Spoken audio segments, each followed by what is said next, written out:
Planning Commission. Established that we have a quorum. We have 5 members this morning. First item on the agenda is the consent agenda. I've been asked by the staff to pull the item B on the consent agenda, which is the meeting minutes from the August 19th meeting. There are no other changes that I'm aware of. Do I need a motion to pull the minutes? Okay. So I'm going to open it up for public comment. Anyone wish to speak on the consent agenda? We've got minutes from July, a replat in the Manning edition, a replat in the Far West edition, and a replat in the Central Business District, San Angelo edition. All right.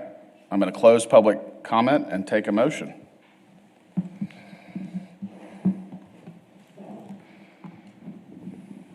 Move to approve.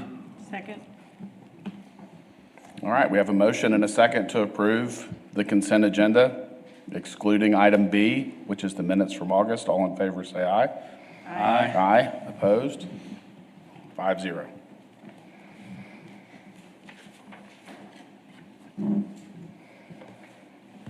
Regular agenda, rezonings and comprehensive plan amendments. The City Council has final authority for approval of rezonings and amendments to the comprehensive plan. Item 1, PD 2405, 2298 East Houston Hart Frontage Road. It's a request to rezone a planned development to allow a mixed-use development with an underlying single-family residential RS1 zoning. To also allow 0 lot line, twin home, townhome, duplex, and 2-family residential with modified setbacks. Chairman, we did have a discussion this morning with the applicant, and they would like to postpone this item until they're able to talk with staff. We have some items in there that we'd make sure that you guys knew about, as well as the general public, that instead of RS1, if they really want RS3, and then look at those floor to area ratios with RS3 and things like that. So stuff that's not in this background right now. So we recommend pulling this item and hearing it at a later date. Okay. Would you like for us to continue it to the October meeting? Yes, Would that be appropriate? Okay. Yes, if one could put that in their motion to pull it and make sure state it for the next meeting. Okay. Anyone wish to make a motion? I'll make a motion to pull Second. to the October meeting. Second. All right, we have a motion and a second to table this item to the October Planning Commission meeting. All in favor say aye. Aye. Aye. Opposed? 5-0 to table. All right, conditional uses. The Planning Commission has final authority for approval of conditional uses. Appeals may be directed to the City Council. CU 24-24, 121 South Bishop Street, a request for a conditional use to allow a short-term rental in a 2-family residential zoning district.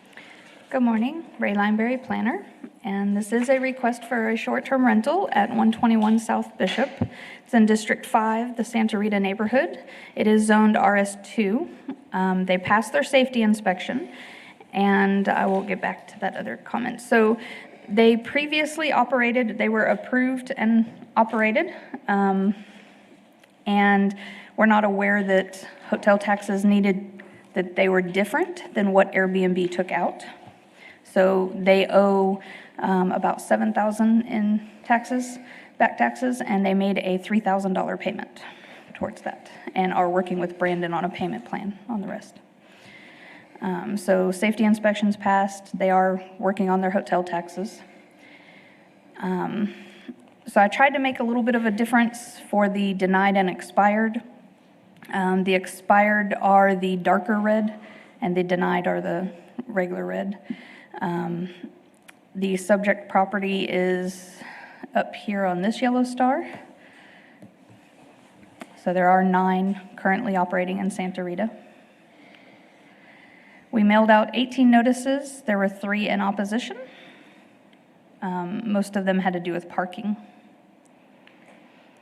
So staff is recommending approval with the condition that they follow the rules in section 406 and 804. With that, is there any question? Like a year? It was about a year. 3 of those months were after it had expired. The rest of the time was supposed to be traveling nurses and anything, it was like 45 days and Sure. And then, were there any filed complaints or anything from neighbors? there was a police report of loud music, and the cops went out there and broke it up. Speaking to the applicant, they have installed a decibel register to help monitor that. A decibel monitor, it's something that's in the house to tell them how many decibels. I don't know if I'm saying that right. Okay. Anyone else have questions for the staff? Did they continue, after the expiration, not knowing to renew, did they continue? For about 3 months. And 3 then they months? Is started that what- doing okay. longer term. And now they're trying to go back to being an STR.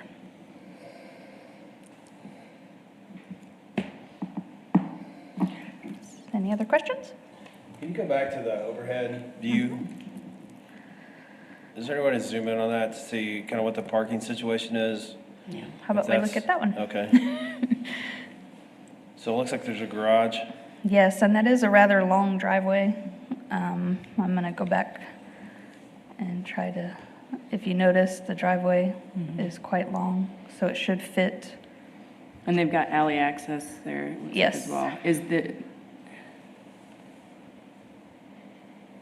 Okay. So, and it's surrounded mainly by commercial other than on the front end? Correct. Okay. This, it looks like it's zoned for RS2 duplex, two-family.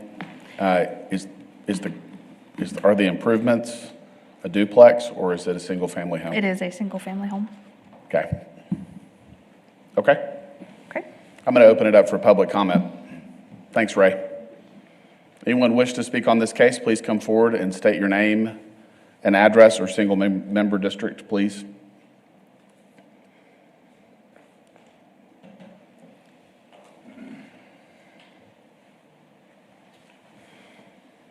Good morning. Good morning. John Miller, owner of the property on 121 South Bishop Street. We definitely apologize for the tax situation.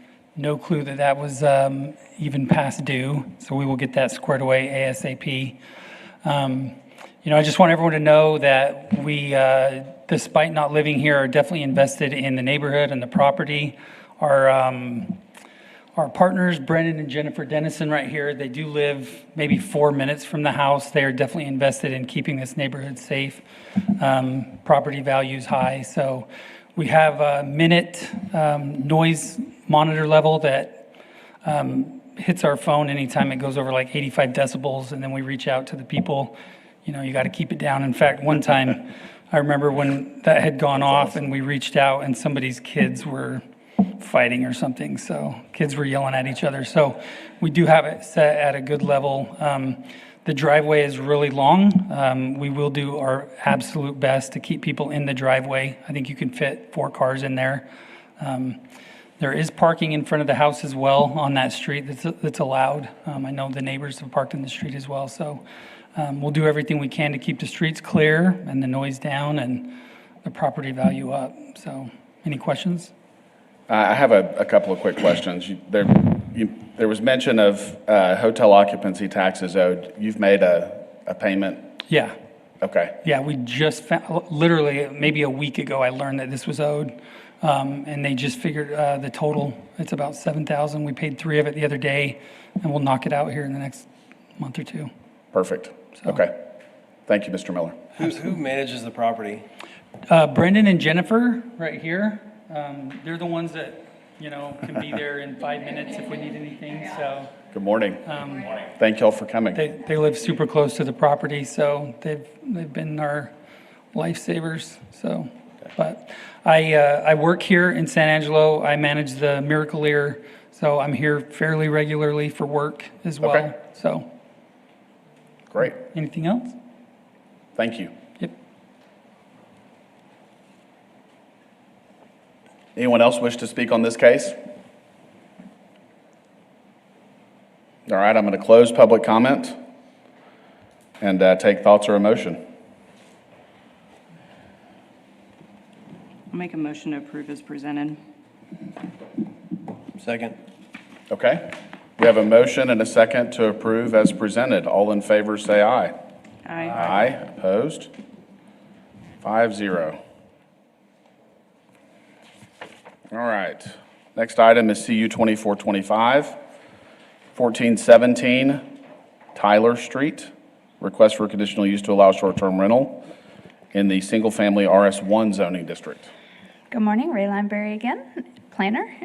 This is also a short-term rental. They previously purchased the house and are fixing up. You can see they've tore out the carpet there. It is in District 5, Santa Rita. It is, I say two-family. That should be single-family. It is RS1. And they did pass their safety inspection. It's the same map. This time they are the yellow star down here. Ray, just to clarify, what are the maroon stars? They're the expired, the 6 expired. Expired. Or the darker. Okay, thank you. So we mailed out 29 notices. We actually received 7 in opposition. I received an email this morning from 1416. Oh, that's already marked. I'm that good, see?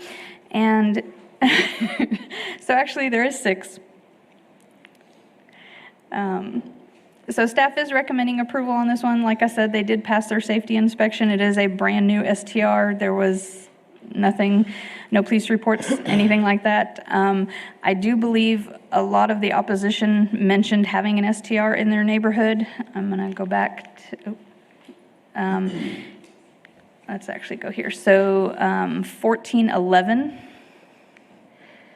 right here, 2 houses away. They were approved and operating, they expired about 3 months ago.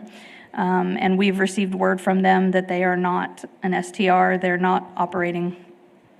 So I don't know if that is most of the opposition. These are completely different owners and a brand new STR.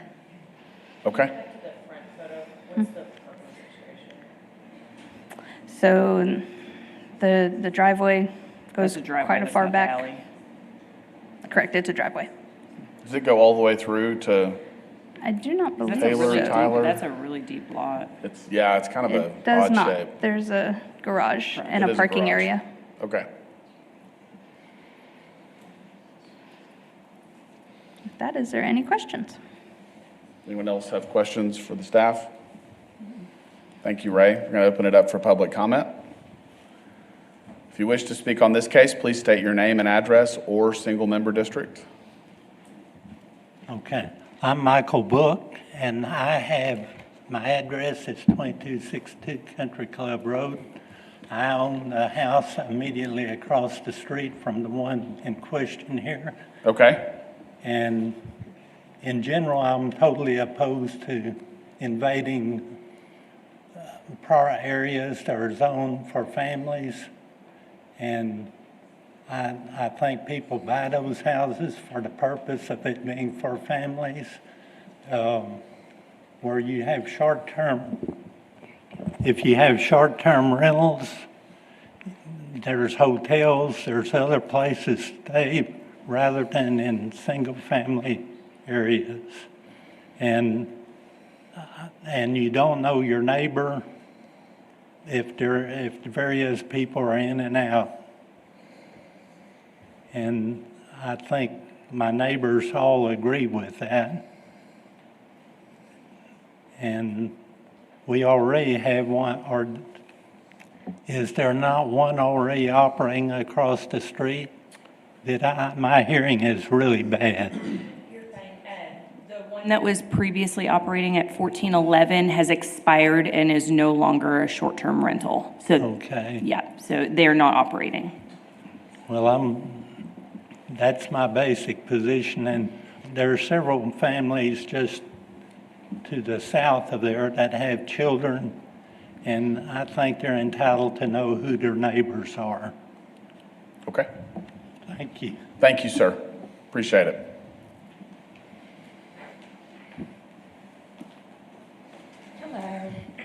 Good morning. I'm Candy Black. I live at 1407. So I live right next door to 1411, which was a rental, short-term rental for a Yes, while. ma'am. For the most part, they've been pretty good, but you get one set in there, not good. Parking was atrocious. And I can see the house next to them at 14, it's a rental too, 14, but it's just a regular rental. Yeah. They I'm park familiar. everywhere. Yeah, I'm familiar with that property. And Okay. they've got don't they have a cinder block wall and kind of, or There is a wall there. a metal fence that, for the back parking lot area off of Yeah, there's two. Taylor? There's two rentals in the back. So Right. you've got the rentals in the back and then the house in the front. And there's many people that come and go from there. Yes, ma'am. And the parking's horrible. They park in front of 1411, which then they park in front of my house. And I had one park backwards on the wrong side in front of my mailbox for 3 days, and I finally did call the police and they did move it, but still. And I can't imagine the one that's up here for today with the parking situation. Now, it looks like in the very back, that looks like a, not a garage, but like a rental, a secondary, like an apartment. Is that Okay. correct? I don't know. We can ask the applicant if you'd like. That's what it looks like to me when I looked on the, I guess the photos when it was for sale. Yes, ma'am. Okay, That's what it looked like. And then we got the parking problem again. okay. So I've lived here in my house for 32 years. And I can speak for Sherry that lives on the corner at 1401. She couldn't be here today. She is opposed to it also. Okay. And then Joan and Alvin Smith across the street, I think they did turn theirs in opposition. And then next door to them is Pat Staha, which I know he is in opposition to this rental. Okay. So we would prefer not to have it Okay, at this time. okay. Thank you. Thank you, ma'am. Appreciate it.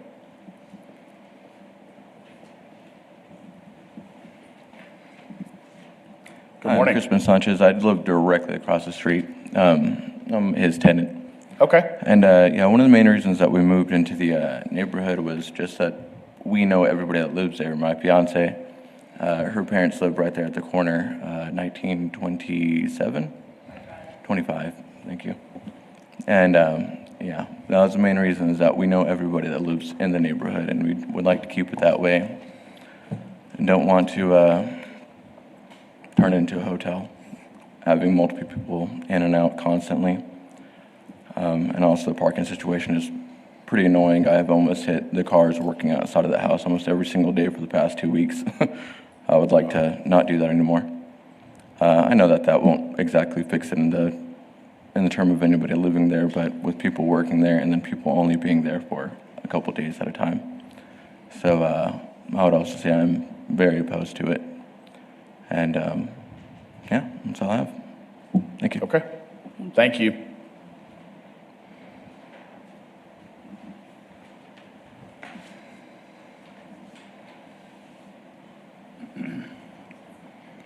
All right, good morning. So with how the last property had gone, and just so everybody knows the situation, it is me and a friend, Mr. Miller, I'm sorry. Do you mind? John Miller. Yeah, thank you. Do I need to give my address? No, that's fine. Okay. Are you the applicant for this as well? I am. Okay. So just so everybody knows the situation, it is me and a personal friend. The Bishop Street was the first investment that we've done. This is the other one. It's not like I have tons of rental properties all over. We're just trying to do a little small business thing with me and a friend. I would also like to let everybody know, I absolutely will give you mine or my wife's cell phone for all the people that are here in the neighborhood. If you guys have any problems, you guys can reach out anytime, just like anybody else. Again, Brennan and Jennifer are going to be involved in this property as well, about 5 minutes away from the property. As far as the parking goes, it's actually even better in this one, because once you get up that parking lot, there is you probably fit 4 cars in between behind the house. Okay. So there is actually more parking available, which we can absolutely, again, encourage everybody to do. So again, just like the other one, I really, we are going to clean it up. We're going to clean up the yard. We're putting about $30,000 into the house to try to help with the values there as well. So anyway, we're definitely hoping to invest in this neighborhood. And we want to keep it safe as well. I get it. I have three daughters as well, so. Okay. Mr. Miller, one of the neighbors had asked about the unit in the back. Is that a garage or is that a apartment? So there is a garage on the right of that structure, but inside there is space for, it's plumbed, there's a bathroom, and so people can stay back there as well. So it would probably be both that people could stay in, so. Okay. Any other questions? So how many bedrooms, how many bedrooms are available, I guess, at the house?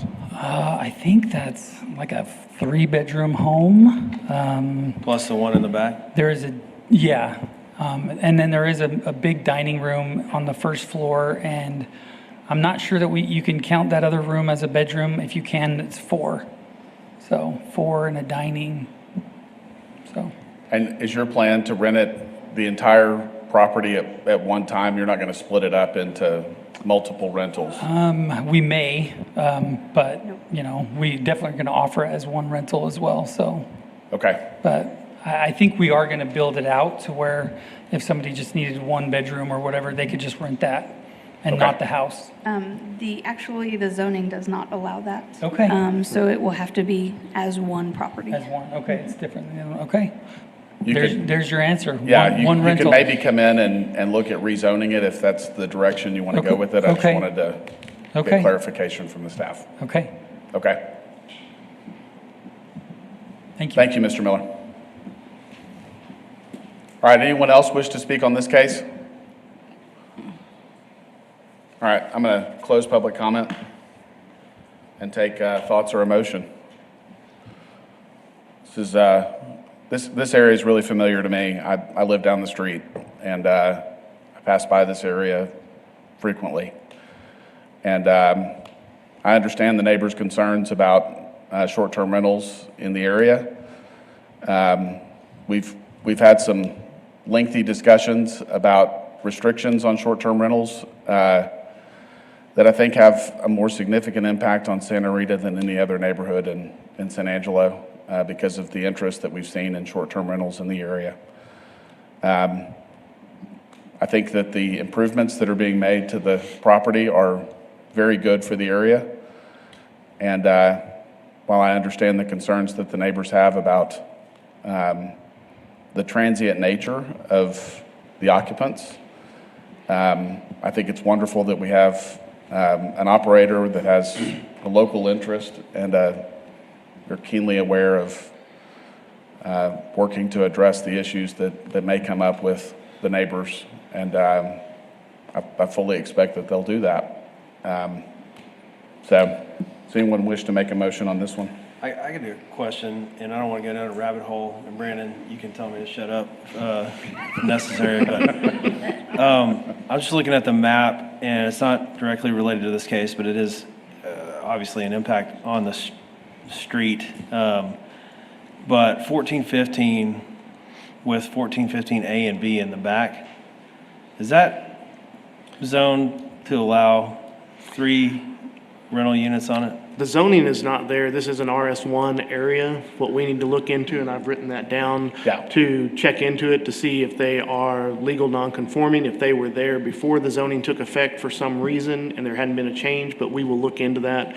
We do recognize that that obviously is an issue on this block, and what we've heard from citizens is there's some parking issues there. So we want to be aware of that. The other thing I wanted to mention to the board is that if y'all recall with the adoption of the new short-term rental ordinance, coming up in June is a relook at our short-term rentals. And so I just wanted to say that for you guys, as well as the citizens sitting here and out there, that in 8 months, this one's going to be reviewed again. So Right. just be aware, if you are having issues, make sure you let people know. Obviously, the owner-operator said that, hey, let us know too. So I think they're very open to that. So I think that speaks very well of this property. Aaron, had this been a short-term rental or rental before? This is their first application?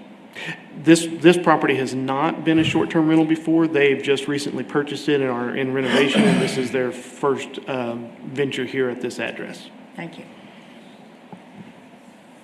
Okay, well, I understand, the neighbors' complaints and whatnot, but as we've discussed in previous meetings, trying to treat all short-term rentals with an even playing field, we appreciate the owner coming today along with the operator. That really does mean a lot to us as a board to make these decisions. So I am going to move forward with a motion to approve as presented by staff.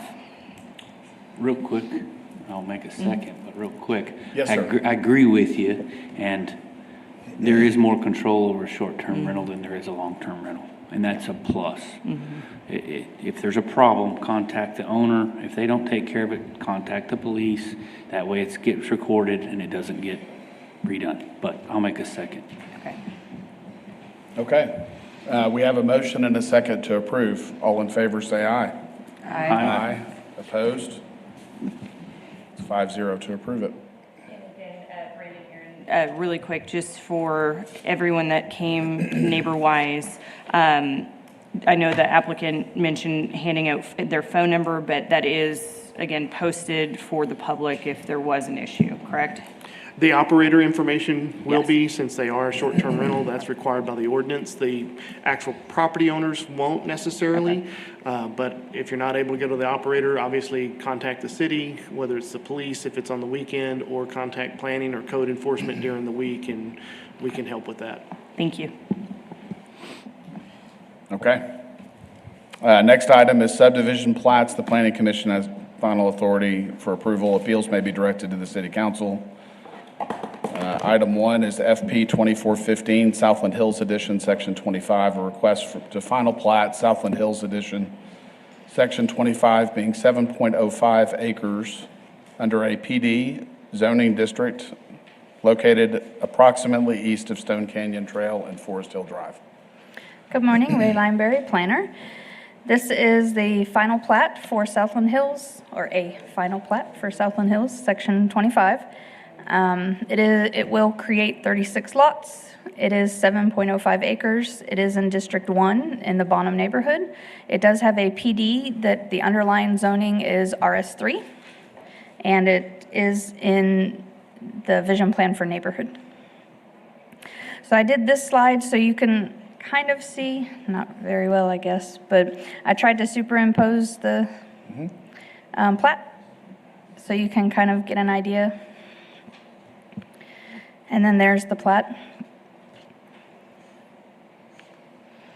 So staff is recommending approval with the 5 conditions and 1 note. The tax cert to install the water mains, the sewer mains, hydrants as necessary. To submit the plans for the construction of the roads. There was Walnut Hill Drive, Valley Pine Drive, and Mountain Forest Drive, and a drainage study. And the note must have gotten cut off. The note was that down there, Walnut Hill Drive needed to be constructed as they begin the project. Needs to be further out, brought out more. That's They actually, plan on doing the whole thing. Needs to be this area right here. needs to be done before they start some of the others. Got it. Ray, just to clarify, what roads are going to be required to be constructed as part of the approval of this plat? So you have Valley Pine, Mountain Forest, and Walnut Hill.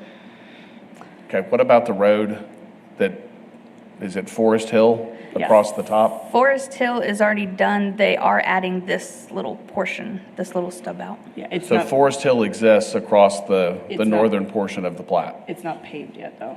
Like, it's, like, up in the process of being paved. Yeah, it's in the process. Okay, They have already turned in their plans.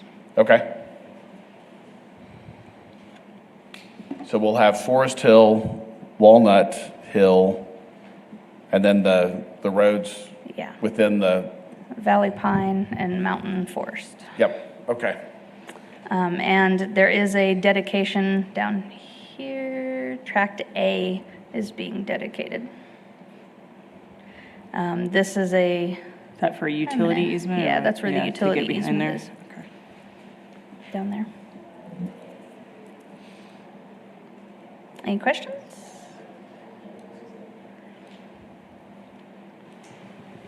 I don't think I have any questions. Nope. You guys have any? All right, we're going to open it up for public comment. Anyone wish to speak on this one, please come forward. We're going to close public comment. If there's no one, or, Make a motion to approve as presented.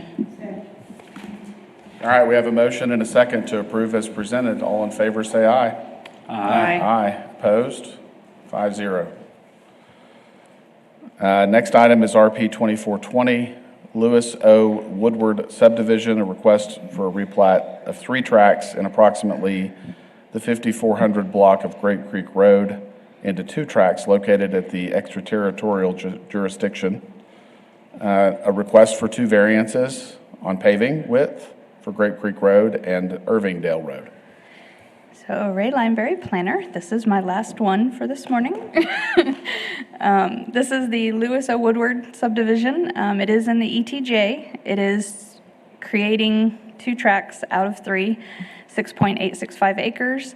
There are 2 variance requests for the paving width on Grape Creek and Irvingdale. This is the plat. So I tried to do up some slides to show you guys the paving width on Grape Creek. It is 30 feet is the paving width, with 13 feet of right-of-way on the one side, 19 feet of right-of-way on the other side, which equals out to about, is that 62? If I did the math right, or 32, sorry, 32. So staff is recommending approval on this paving width variance request because 161 feet of adding, it would be like 48, so have about 8-9 feet of paving width on their side, because the other half would be the other side. So I did this one for you, and then I have this one on Irvingdale. Staff is recommending denial on this one because it is only 17 feet. The minimum used to be 20, or it is 26 feet, which matched what Fire had. Fire in the new 2021 books, the minimum is 20 feet. So we are recommending denial with a suggestion of if you do at least the 20 feet instead of 17, so it would be just 3 feet. If you notice, the side that is being platted has no right-of-way at all. So we are requesting the right-of-way dedication and then about 3 feet of paving width. And it's for 425 feet. It is a local road also. So staff is recommending approval for the whole replat and approval of the paving width variance on Grape Creek, but denial of the paving width variance on Irvingdale with 6 conditions: the tax cert, the right-of-way dedication on Irvingdale, and then to submit plans for their incremental half on Irvingdale, and then unless the variance is approved, their incremental half of Grape Creek Road, and then sidewalks along Grape Creek, which they can request a waiver to the planning director because Grape Creek Road is a minor arterial. It is required, and then a drainage study. With that, is there any questions? I have several. So the first thing, the drainage study, yes, are they required to submit a drainage study before the replat is finalized? unless they get a deferred at a later stage of, Yeah. Okay, perfect. The variance requests that they've applied for are for paving, not for right-of-way. Is that correct? Correct. So can you go back to the map? Which map do you want to go back to? Go back one more. So Grape Creek Road has 30 feet of paving existing.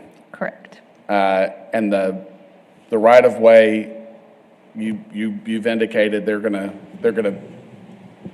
grant the right-of-way that you want or need based on the size of that road. Is that correct? We have taken that condition away because we feel that their side of the street right away is enough, Okay, that it should be the other side. so there's no right-of-way issue on this? No. On this side? And you're okay with the 30-foot width because of the irregular jog? Correct. On this It road? doesn't really make sense for just 161 feet. Yeah. It's not gonna help much. Okay, I agree. Now the other road, please. So Irvingdale is 17 feet wide. Correct. Is there a right-of-way dedication There is a right-of-way for this? dedication on And this. how much right-of-way do they need on their side? Can you approximate that? My approximation came to 5 feet, Okay, and then if we do 3 feet of paving width, it would leave about 2 feet. okay. And you have a 17-foot wide road that exists, which is less than the 20-foot minimum that Required for fire. that the fire department requires, Yes, which is why you're requesting 3 feet. correct. Okay, all right. I think I understand. Just wanted to clarify. Anyone else have questions for the staff? I'm trying to find. Okay. 'Cause It's I've been- Cactus and Grape Creek. Okay. So, because Irvingdale is not even coming up on the map. I How have an many? overhead. Probably haven't been a road for very long. Yeah, okay. Used to be a drive. It ends just north of there. So Right. how many residences essentially would be on Irvingdale? There's 2 on the left side. And how many property owners? Because are some of these just vacant tracts of land? I mean, what you see, Okay. The bottom area on Cactus used to be a park, didn't it? it, I can't remember. it is a dedicated park with the original, Wow, Yeah. impressive. Yeah. I used to mow the yard on the property that's not in there, so I knew there was a park there at one time. There you go. I like it. with the original plat, yes. Yes. Ray, do you have an image that shows where the city limits starts and stops? I do not. What's the blue line? That is, oh, that's a good question. That was not there. Okay, Did I? We'll do disregard that. Yeah, I was gonna say, that was not there. Okay, and then I'm sorry, can you go to the plat again? Yes. Okay, so it was 3 tracks that they're making into 2. 2, correct. Yeah, that L-shaped one right here, there was a line. Okay, and then I'm sorry, back to the aerial.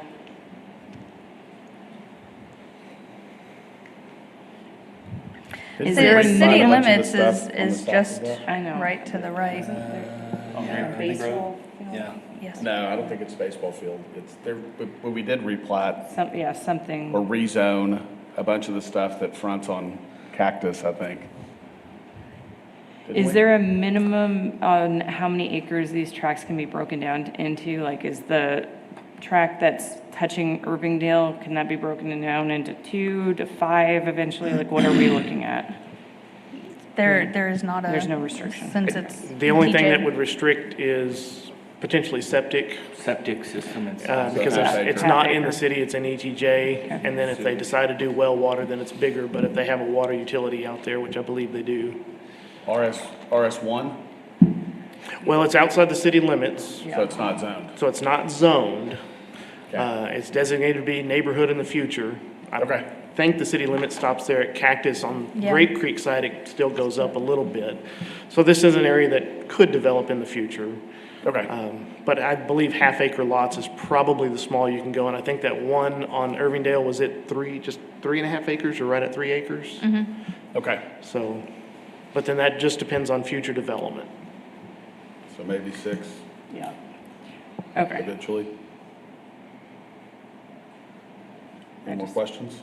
I've got lots of questions.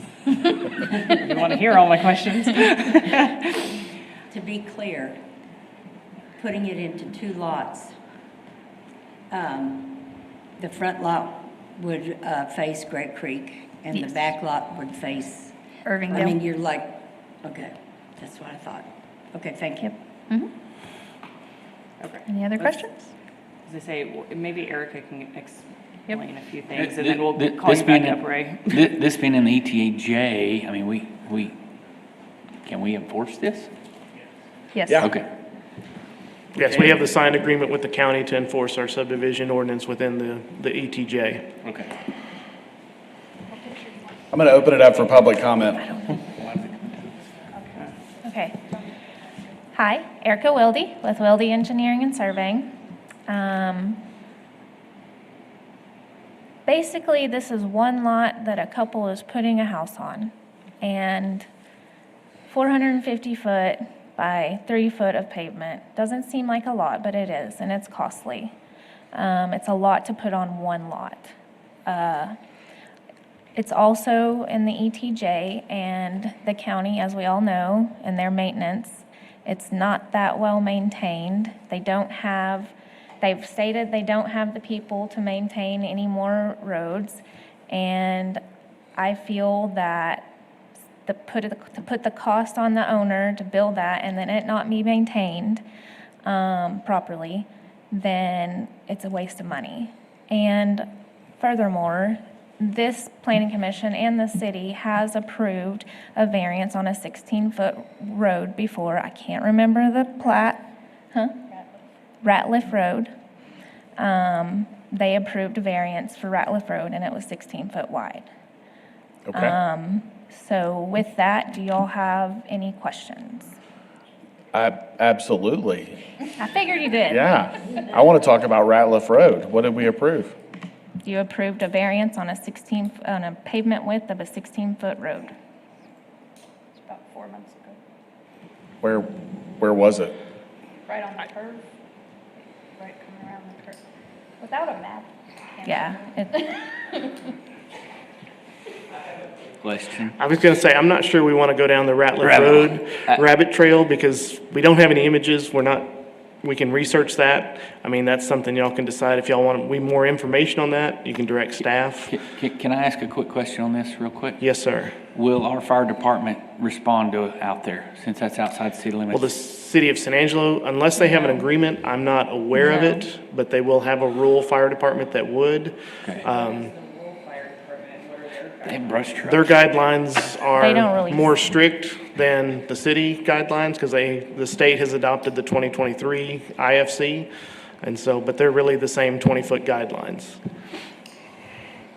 So technically, building in the mean- county should be more strict. They just don't have inspectors. It's, right, they don't have inspectors, they So don't that have doesn't people mean to that we should maintain. ignore It- what the codes are. I know, and I'm not getting that. I'm not saying we shouldn't. I'm just also pointing that out that this, but I don't know.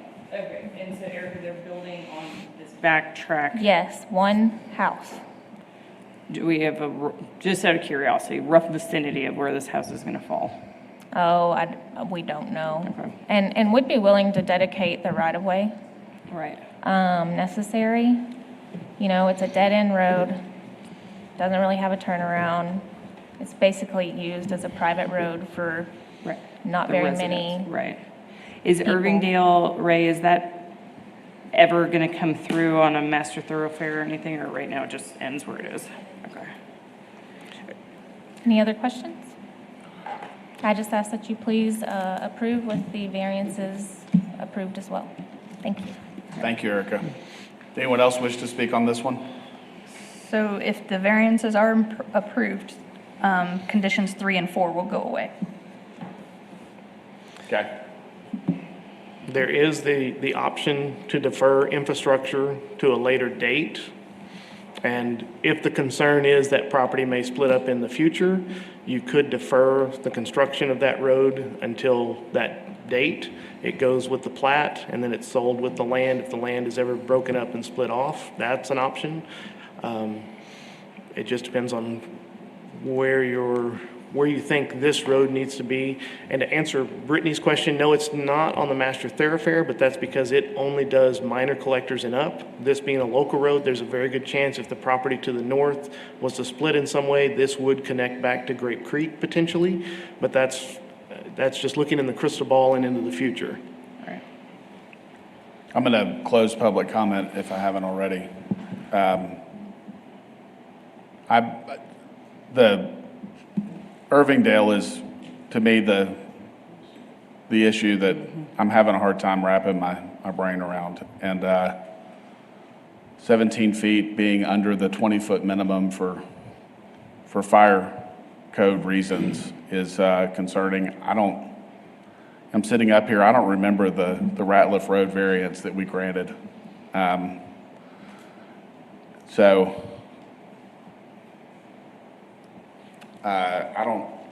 It's hard for me to go against the fire code just for a minimum road width unless we have really good reason. And I understand that the circumstances here are negligible with only a few properties impacted, but still access. Okay, I'm going to play devil's advocate really quick, though. I'm going to open public comment and allow Erica to speak.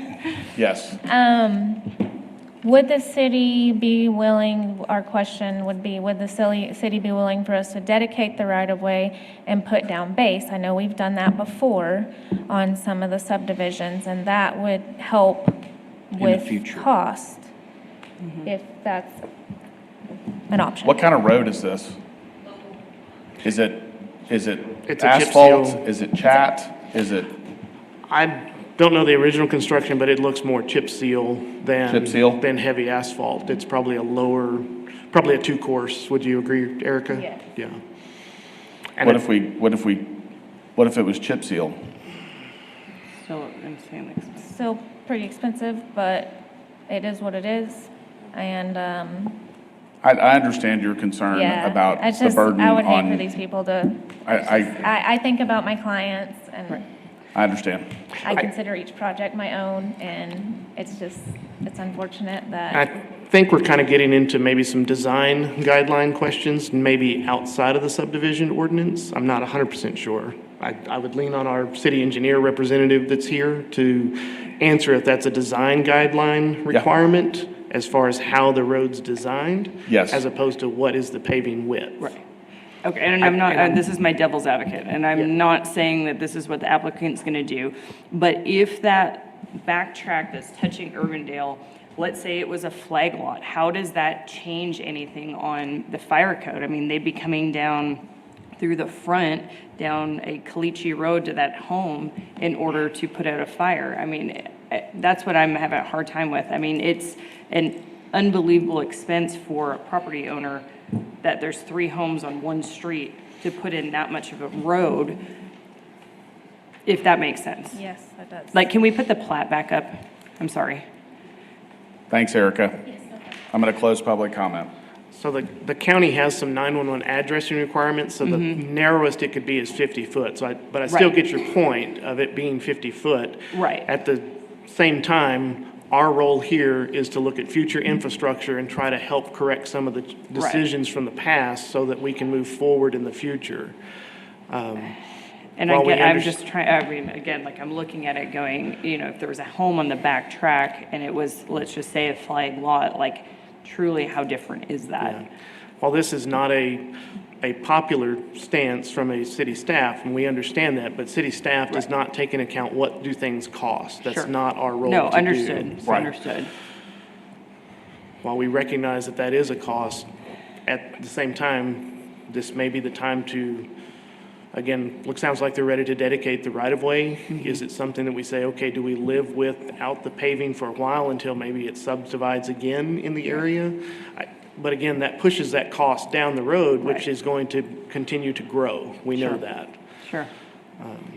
So that. The other that is a concern I challenge. have pushing or deferring the cost is that this could be subdivided in 30 years. And Yeah, it we could be may a or may big not surprise pick to up someone in the- 30 the years. deferral if that- they're not aware of that. comes up, and now it's on some new property owners and no one knew about it, and.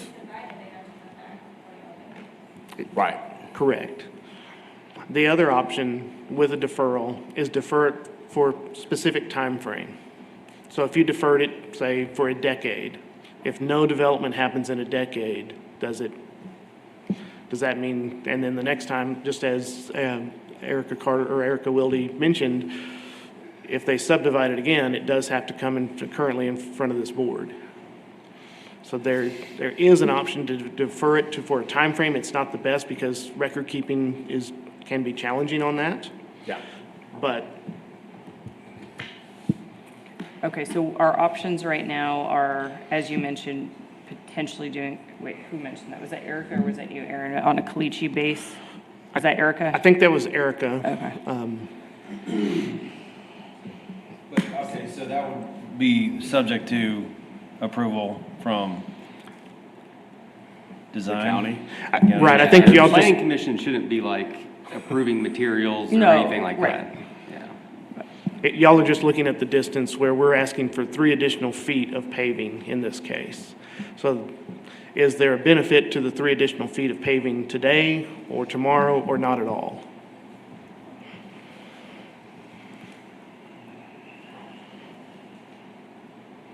Wow.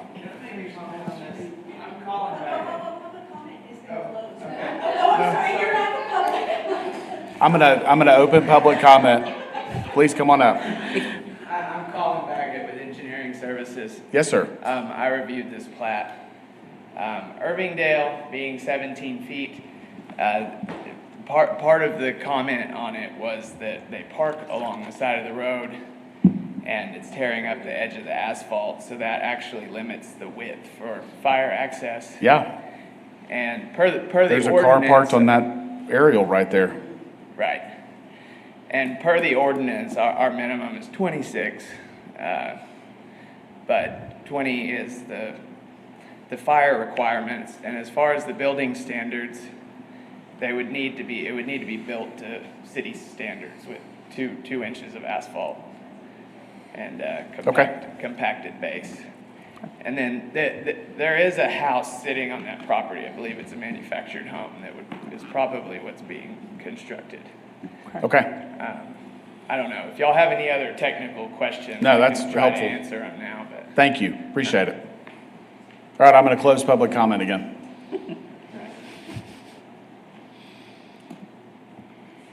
All right. Anyone want to make a motion on this one? No. Man. So Avondale really goes from Cactus and butts into the property at the north end, I guess. Yep, you can see it on that Yeah, map right there. and that's what I'm looking at. And they would have to buy, if they made the street longer or more properties, they would have to go and purchase all of that land. So I don't see that street's going to get much more length to it than it's already gotten. Correct. But we need to, there's, on that other map, I think there were 2 property, yeah, you can see, looks like 2. And Yes. this would make the 3rd in that small little street. You still need room for a fire truck through there. That's kind of where I'm wrestling with this, is the minimum for fire code, and it's hard for me to, It's a shame. to grant a variance around a fire code minimum. Do we know where the closest fire hydrant is? I'm going to say it's somewhere on Grape Creek, but I don't know if there's, since it's not our water district out there, I'm not sure if that water district has any hydrants or not out in that area. I make the assumption no. Would you happen to know, Erica? Yeah. I'm just curious. Just wanted to clarify something that Colin had said. Our ordinance minimum is still the 26 feet. So if you're considering doing a variance, but doing it to the 20 foot, it's not a straight denial, it's approval of a partial variance for 20 feet. Okay. Do you mind rolling to the last slide? Right there. Okay. All right. Take a motion.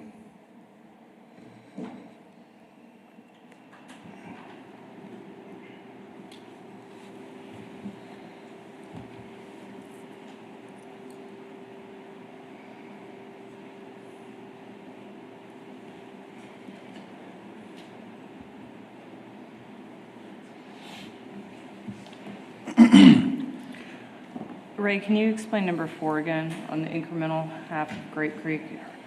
So I thought we said we weren't changing the paving width. Sorry, my brain's like. So technically, it is still required.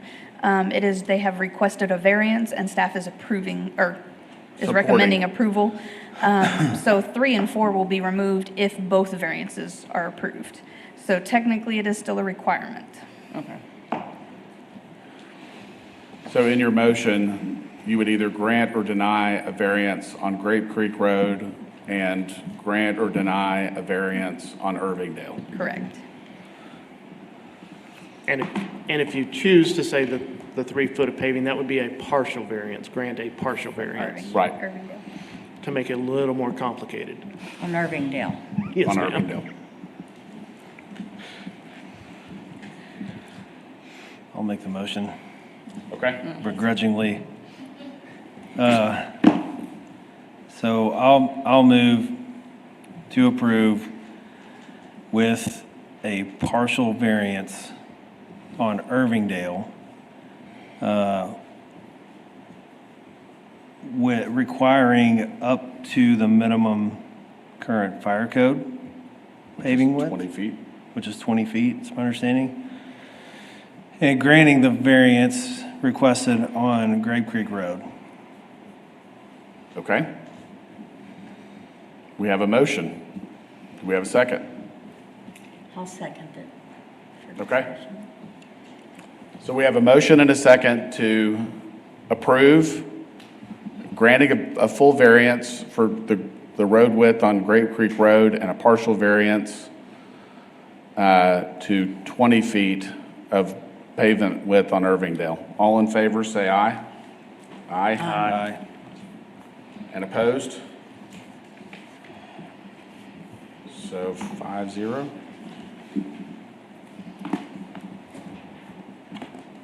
All right, discussion items and direction requests. First item is a discussion of the San Angelo adopted plans.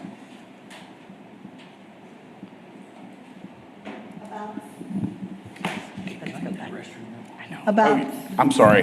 Yes. Before you start, we're going to take a 3-minute break. okay.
Okay, we're back. So discussion items and direction requests. This is, item one is a discussion of the San Angelo adopted plans. Sherry. Thank you, Mr. Chairman. About 3 months ago, Aaron asked me to take a look at all of the adopted plans and studies that had been done or partially done that were on our shelves in our background that had been devised for the city of San Angelo.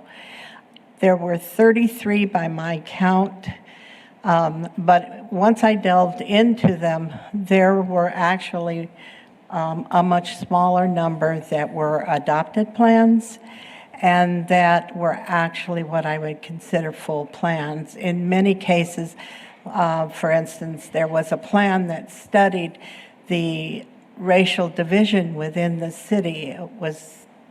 Took place about 15, 20 years ago that they did that plan where they studied how that interacted with the growth of San Angelo, what was going on in the two areas.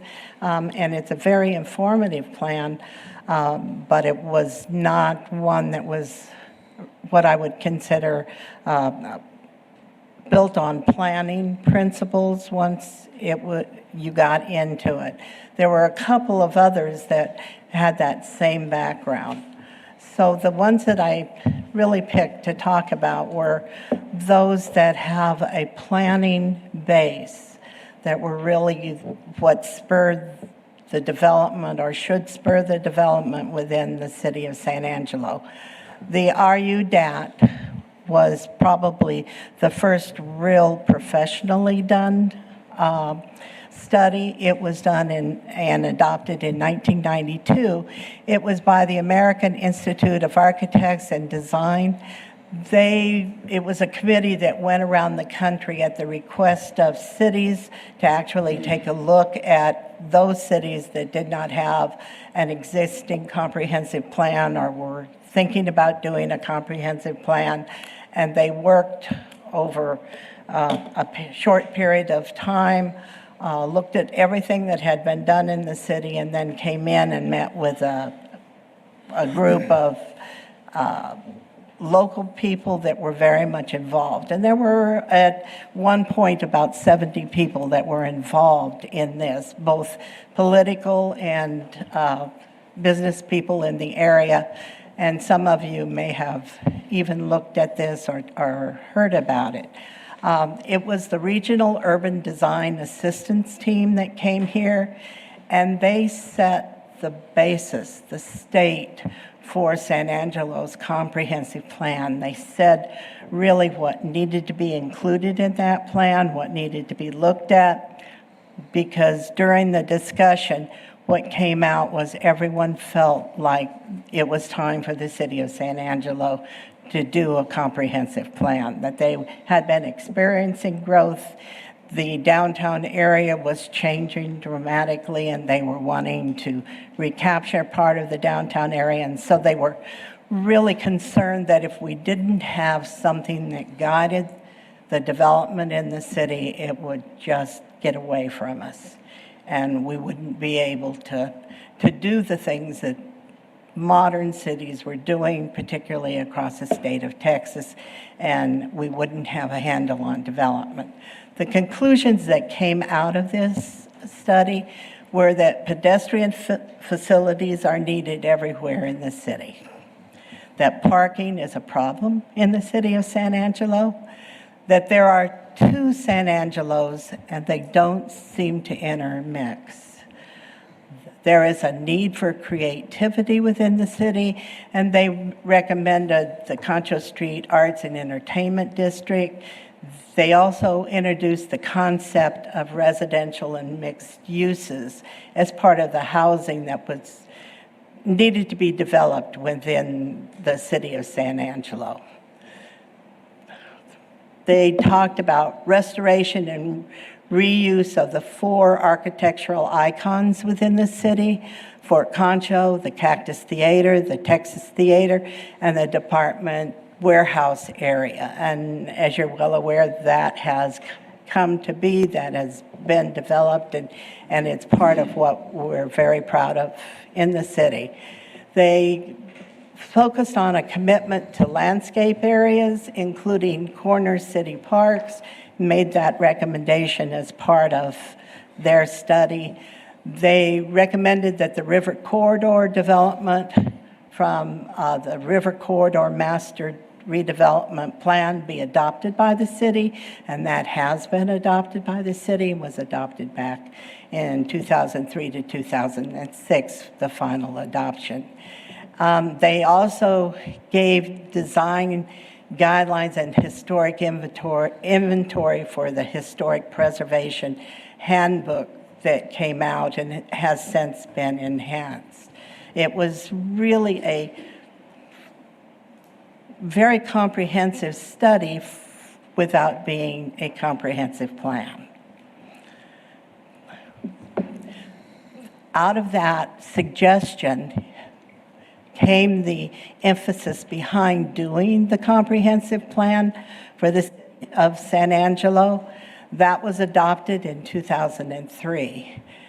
This plan is, and all comprehensive plans are from 1,000 foot. You're looking down on the city.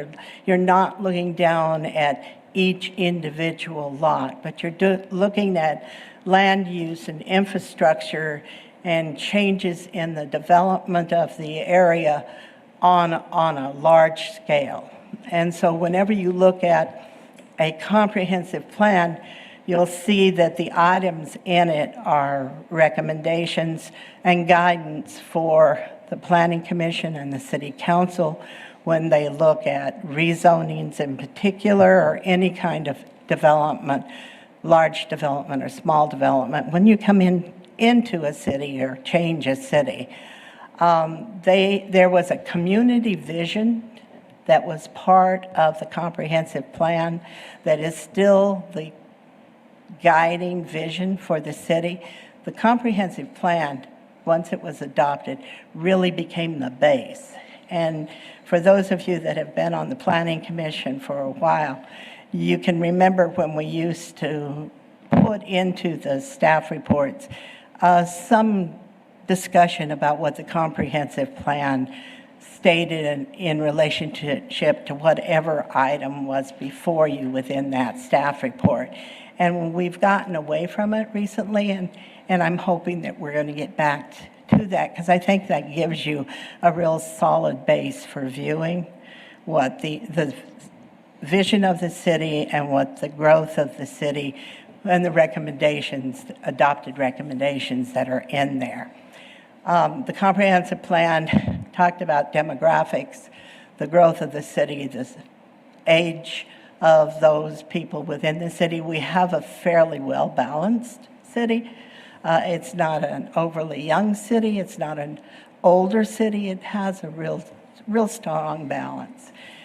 They talked about economic resources. The transportation plan was part of the comprehensive plan. We have since made some changes to that, and you're all familiar when we bring an amendment to the transportation plan, because obviously they could not cover everything within that transportation plan. We add streets, we add areas, we annex areas, and so we try to amend the plan whenever the need is there in order to keep that overall plan for transportation within the city.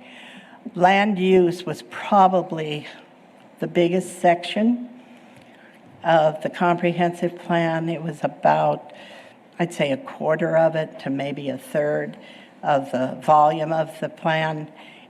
And it was based on all of the zoning in there, and the maps that were associated with that was based on the general type of structures, whether it was commercial or residential, that were in that area, and how those structures related to each other, how the land use related and depended upon the other areas around it.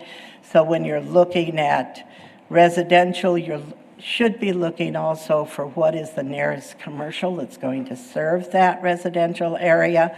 How far do people have to travel?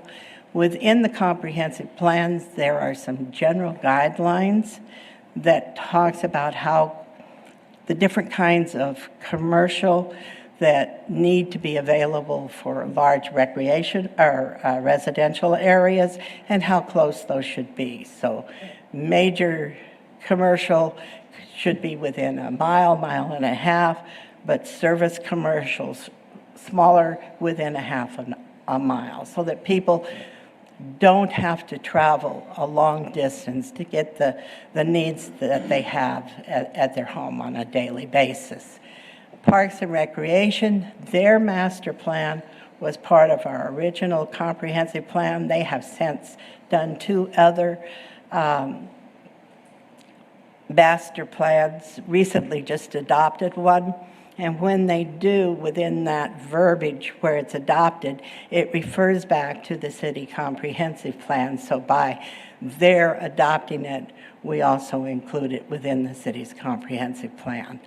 The downtown enhancement, the implementation of everything that dealt with development, annexation discussion, utilities, and the utilities master plans, and we have a number of those.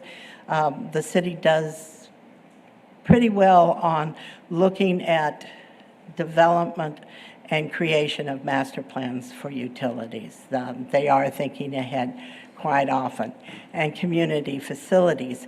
And within each one of those headings are questions that staff needs to look at when they're answering an application that comes in for a new use in an area or a change of the zoning in that area, and questions that the Planning Commission and the City Council should also look at. So rather than direct development, they put in, this is the kind of question you should be looking at. This is what you should be asking. This is what affects something else. And so it's a really comprehensive plan, hence the name. But it also is something that it can be amended and should be amended quite often. The recommendation is usually that you look at it at a yearly basis. You look at a 5-year major amendment to it. And then at the end of 20 years, which we are obviously past, right? You really look at it in great detail. And so we're a little behind, but we should be looking at it. And as staff, we should be working with you as the Planning Commission to look at the questions, to look at the growth, to look at what is needed within that larger area, and kind of start to address that in the discussions when we have applications that come before you. So the San Angelo Strategic Plan that was started in 2006 and was adopted in 2009 was really kind of that second step on the comprehensive plan. It was the strategy to realize the vision from the comprehensive plan.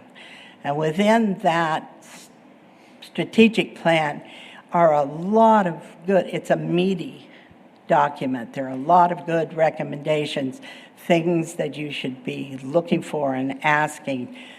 If there was one document that we should be spending more time on, I think it would be the strategic plan. And what's surprising about the strategic plan, and when I first started working here, our discussion was, well, the strategic plan deals with the downtown area. It doesn't just deal with the downtown area. It deals with the entire city. And it also looks at the areas that might be annexed into the city. And what does that annexation mean? What do we have to accomplish in order for those to be successful?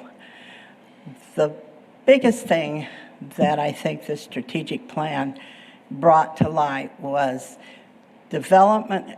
It looked at the growth over the last 50 years. It said that growth is unsustainable as it is occurring now.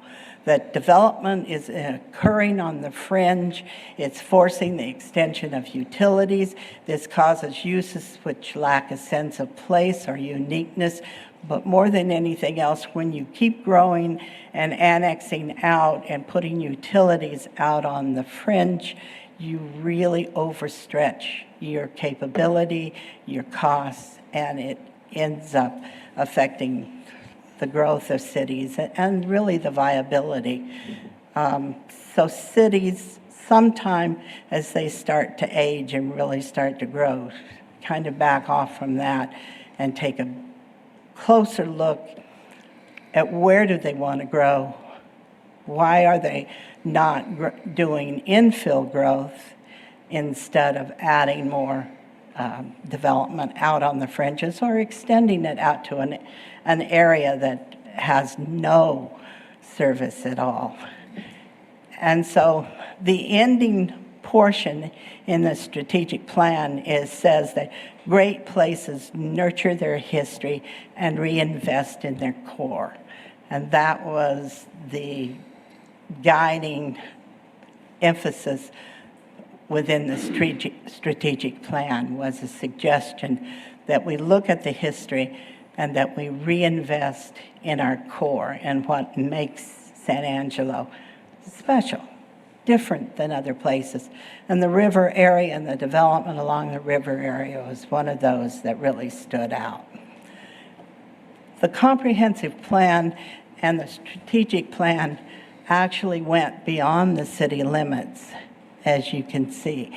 It looked out in that, not as far as the 3 Mile Joint jurisdictional, but pretty close. It looked at an area that was really feasible for the city over the next 50 to 100 years to develop into.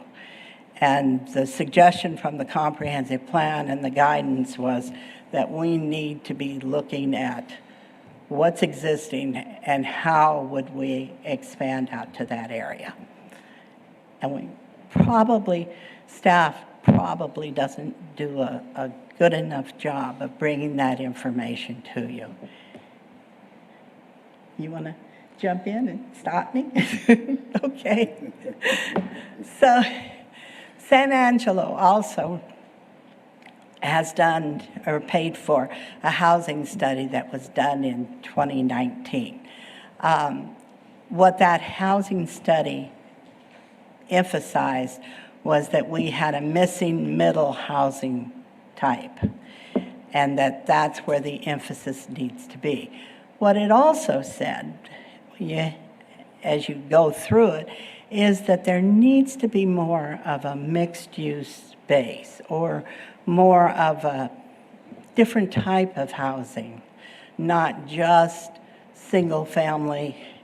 We need to address that missing middle, but we also need to look at other types of housing. And I think the one that we pulled off the agenda today is one that is trying to do that. And it's kind of looking at doing a mixed housing development that would have some generational growth in the housing. So you start off as a young family, move up to a middle-aged or family housing, and still within that same general area be able to go into an area for a husband and wife that are in their 60s or 70s with children gone. Because everybody gets familiar with their neighborhood. They like their neighborhood. They like the neighbors in that area, and they want to stay in there. But a 2,600 square foot house is just too big for somebody who's 70 years old. The master plan, as I mentioned, the master thoroughfare plan was part of the comprehensive plan. Park and recreation's master plans, by reference, are part of the city's comprehensive plan. ASU's master plan that was adopted in 2011 was also adopted with a paragraph in there that said that their master plan is part of the city of San Angelo, and we need to be working with ASU to help them accomplish what they want, and they need to be working with the city in order to, if they change it, if they want to do something different, that we share. And for quite a while, we were doing a lot of that. We've kind of got away from that, and I think they were wanting to get back into that. I wanted to include the Lake Nasworthy Master Plan and implementation strategy, because even though it wasn't adopted, it was a study that was about the most honest study that I could see that we had entered into and paid for. And the study was supposed to concentrate on the potential for commercial development. In examining the Lake Nasworthy area, they basically said in the study that there was very little commercial development land available, that it was being used almost exclusively for residential, and that there are a number of problems facing the lake that the city is going to have to come to face with, and eventually is going to have to do something about. The degrading of the lake and the shoreline, the development of runoff and the impacts of that go straight into the lake. There's a lot of dredging that they're having to do at the lake, and they anticipate a lot more because the development that has surrounded the lake and the growth that we see almost constantly is housing areas close to the lake because everybody wants to be in that area. But there's a cost when that occurs.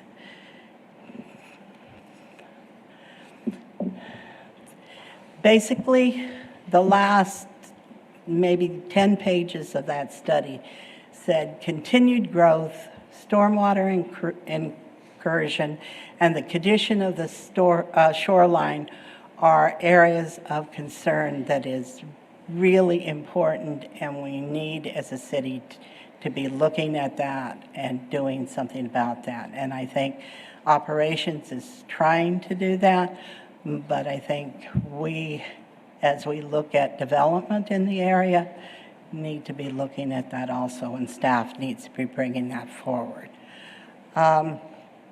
Additional study areas that they felt were a concern within this study was the future of drinking water availability, and as I said, the dredging of the lake. The impacts of additional residential development is a major concern within the city of San Angelo, because we have a lot of area that could be open for residential development within the city limits. It needs help. It needs the city working together to help development occur in that area, to make it attractive, to make it affordable. But it really, we as a city have a lot of area that could be available for development. So when we look at all of the areas of growth and development and annexation, we need to put into that discussion the recommendation on the original 2003 plan was we need to put in that discussion, what are the impacts, what is the value, how does this help the city? Not just those that want to develop the area. And with that, are there any questions? Or you want to shoot me? No, I do have some thoughts I'd like to share. First thing, infrastructure costs, I think, are significant and meaningful, and Our city council fights it every year. Through the budget process, we've committed a lot of money just to road improvement. We know that our water infrastructure is lacking and needs improvement, and the cost of extending those utilities and services into outlying areas may not put a burden on our community when it occurs, but we're buying that obligation to maintain that infrastructure when we annex a part of our community. We got to maintain that infrastructure going forward. So that elevates costs, and that's, I think, very concerning. We're having a hard enough time as it is to maintain what we've got within our city limits. The other thing that I think you kind of lightly touched on that I think is really important here is economic development. And we know that there's 2 interstates that are approved to come through our community. I know that the Chamber of Commerce and COSA DC have worked through and helped with funding of some smaller scale projects that are bringing jobs into our community. I feel like there's maybe an opportunity to identify some industry and create some synergies and some job growth by our geographic location, the infrastructure that's being added. And I think that should be a part of this comprehensive plan. We need to start identifying where those opportunities might be for our community so that we can go out and market to grow those industries here. The last thing is the lake, and it's a massive asset for our community. Yes. We have folks that come in from West Texas communities that have acquired property that utilize our lake on a regular basis. It needs improvement. I know that adding the sewer main project that's under construction now is going to help out there. But it's just to me, it looks like an underutilized resource for more economic development within our community. Is your plan to go through and update portions of these plans, or, the comprehensive plan is 20 years old, RUDAT is 30 plus years old. Yeah. I mean, there's some really old information in there, and a lot's changed in certain areas.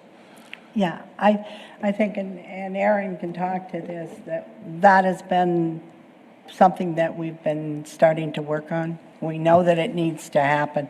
We know that, it's not cheap, but there are ways for us to address that. There's a lot of things that can be done, and the biggest decision, everybody I've talked to thinks, well, we need to have a new comprehensive plan. We don't. No, We there's need a ton to of amend. information in what you've already got. It just needs to be updated. It Exactly. needs to be brought to, we need to Yeah. account for what's changed since that report was written. And in Exactly. some instances, it's a lot. In others, it's not much. Yeah. Yeah, I can echo what Sherry says, that we do need some improvements, but we also need to look at what we have adopted and Yeah. make decisions based on those, not only from those big plans, but down to our zoning ordinance, down to our subdivision ordinance. What did we as the community adopt to say this is how we're going to regulate ourselves?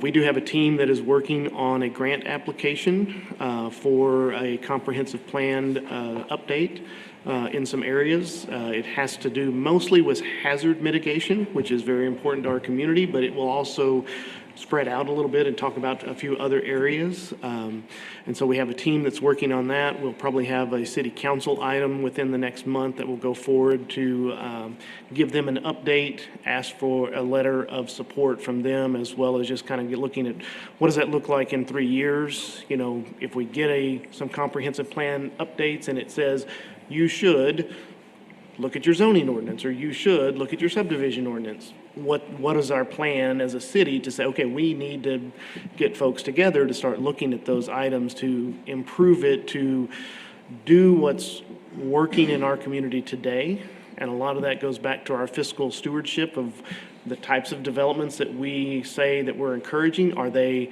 sustaining themselves? Are they actually helping supplement others? Or are they not sustaining themselves for the city services that they're receiving? And that's a huge important thing.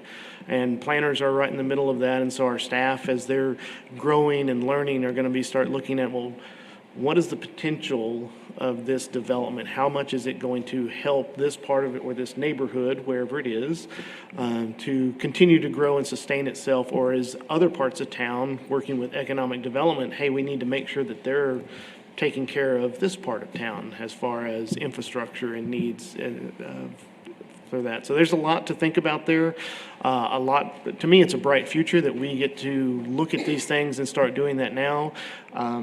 You mentioned we're scheduled for 2 interstates. Now, those may be years away, but if we don't plan for those areas now, it'll be way too late by the time they start drawing up plans and saying, all right, this is how we're going to build it. We'll be very far behind the curve. And so it's excited to see what we have in front of us, and we hope that y'all will support us, and we'll try to do what our community wants. Are we outsourcing updates on some of the comprehensive plan, or is that just internally within the city departments and maybe with specialists within our community volunteering? It will be a combination of both if we get the grant funding. But we will probably write a request for qualifications for some of those consultants, if you will. But it will absolutely hinge on the importance of what our community partners are doing, what they're looking for. What is it going to mean come bottom dollar to the community here? Because it should be geared for our community here, not a cookie cutter template and we just write in some things. Okay. So Perfect. that's Thank very you. critical, and our staff is aware of that. Okay, thank you. I'm really excited about you guys looking at this, and I think setting a goal is important for the development of our community. And we have, as you've indicated, we have a lot of information that's goal-oriented. Just hadn't been updated in forever. So I think getting it updated and then having everything from the decision in front of us to consider the long-range impacts is good. It's really good. So thank y'all for working on it. Yeah, it's going to be fun. Yeah. All right, next item is battery energy generation and storage. All right, thank you, Chairman Stribling. Aaron Benoit, Planning and Development Services Director. I think I'd sent in the packet the draft ordinance, and I've sent over the last couple of months some information, just some background information about battery energy storage. But this really is about energy generation and storage on the utility scale. That's the real key here, is that these are the large facilities we're talking about, is how do we mitigate the risks that might be involved coming into our community. Here's some of the types of facilities. Obviously, this one at the top is kind of a battery storage facility, a smaller one, probably in the realm of maybe 1 megawatt, maybe 3 megawatts, but not a big one. There are those that get very, very big, and lots of investment into the facilities of those. On the right, you see wind and solar, and we're pretty familiar with those, and we always think about those out in the county and big solar projects, those types of things. But there is the potential that those may look at places in town, and if that's the case, what is the appropriate place to place them, and are there risks associated with any of these that we should mitigate? Here's a much larger facility that you can see. Kind of looks a little more West Texas there with the mesquites in the background. But this is what you could see. You see the utility substation. The battery storage systems are those white cabinets, and they like to be close to the utility substations being able to get power very quickly, store it, then as the grid needs power or they're able to sell it back off to the grid, they're able to push it back out, and it's a very quick process.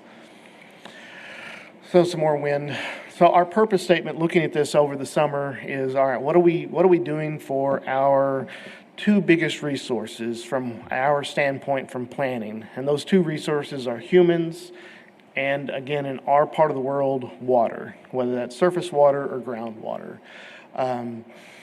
We want to put together a policy and an ordinance that allows these types of facilities because we believe these are important and they can be economic drivers, and they are probably needed for our electrical grid. But we also know that they come with risks. And so we want to find out how can we mitigate some of those risks to still help our community. So I'm going to show you a series of maps. There's going to be some colors on there. It's basically zoning districts that we have. Austin Reed did a great job helping me out, going and pulling up different zoning districts and what do they look like. So on this map in front of you, anything that you see in yellow is currently zoned heavy manufacturing. That's our highest intensity use in our zoning ordinance, is heavy manufacturing. So any of those places that you would think about that, obviously you see up there just north of the East Angelo Draw, there's some areas up there that there's some heavy manufacturing properties in that area. You see Mueller over there off of 87, or what used to be Mueller. I think it's, I forgot what they're called now, AFCO something. Anyway, you see them up there, and then you see over there off of Dan Hanks and Old Cristobal Road to the south. And of course, you also see some in our industrial park and some areas on the edge of our community. So those are heavy manufacturing areas. So now we added in the light manufacturing, which is in the teal or the blue, if you will, and then the heavy commercial, which is purple. And these are really the industry areas of our community. And I was very surprised. We don't really have as much as I thought we could have or should have, which tells us that we are a neighborhood community and we're driven by our neighborhoods. It really tells us that, which means our humans are something that we are trying to protect, and our neighborhoods are something we're trying to protect. Now, my good friend Michael Looney back here will say we need to expand some of these areas, and I agree with him. We probably should over time.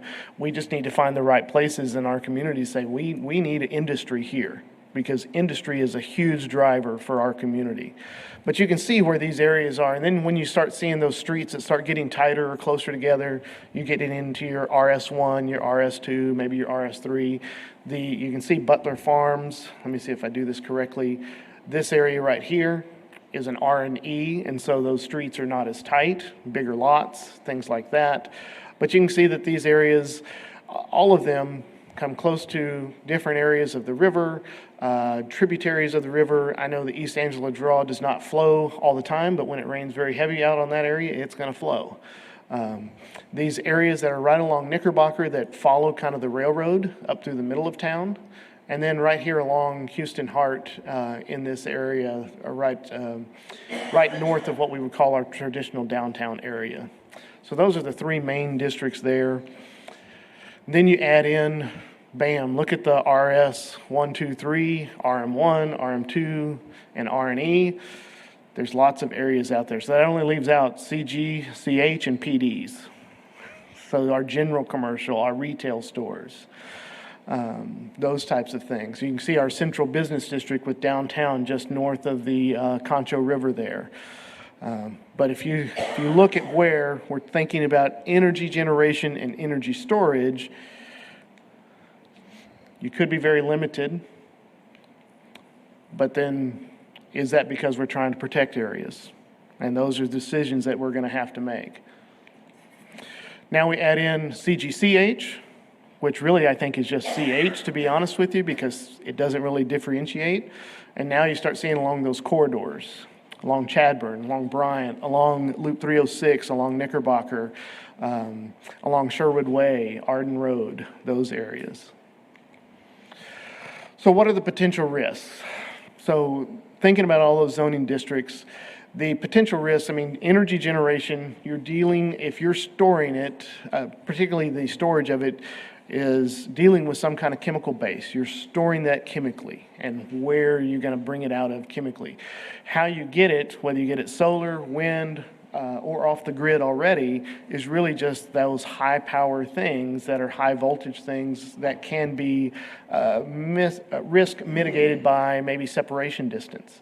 It's really about those chemicals, the polymers, and the materials that if we have a burn down, a meltdown, or whatever, how do we mitigate those things? And so we talk about fire, shock, and environmental contamination. Those are our major risks. Now, some minor risks are site disruption, beautification of our community. Those are still risks to our community and how we grow, but they're not as a high risk as these types of things.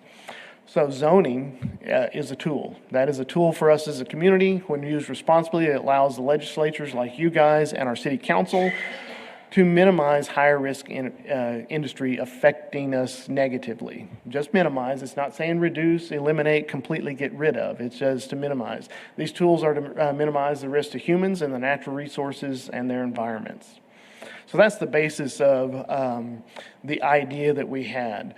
So the recommendations, just kind of in a quick bullet point, and then we'll get into some details to mitigate these hazards are zoning district restrictions, allow them only in certain districts or a certain way to get into a district, certain setbacks, surface and groundwater mitigation, whether that's something that's the compartments are already designed that way, or is there a containment system for the entire site? What is reasonable? What is safest for our community?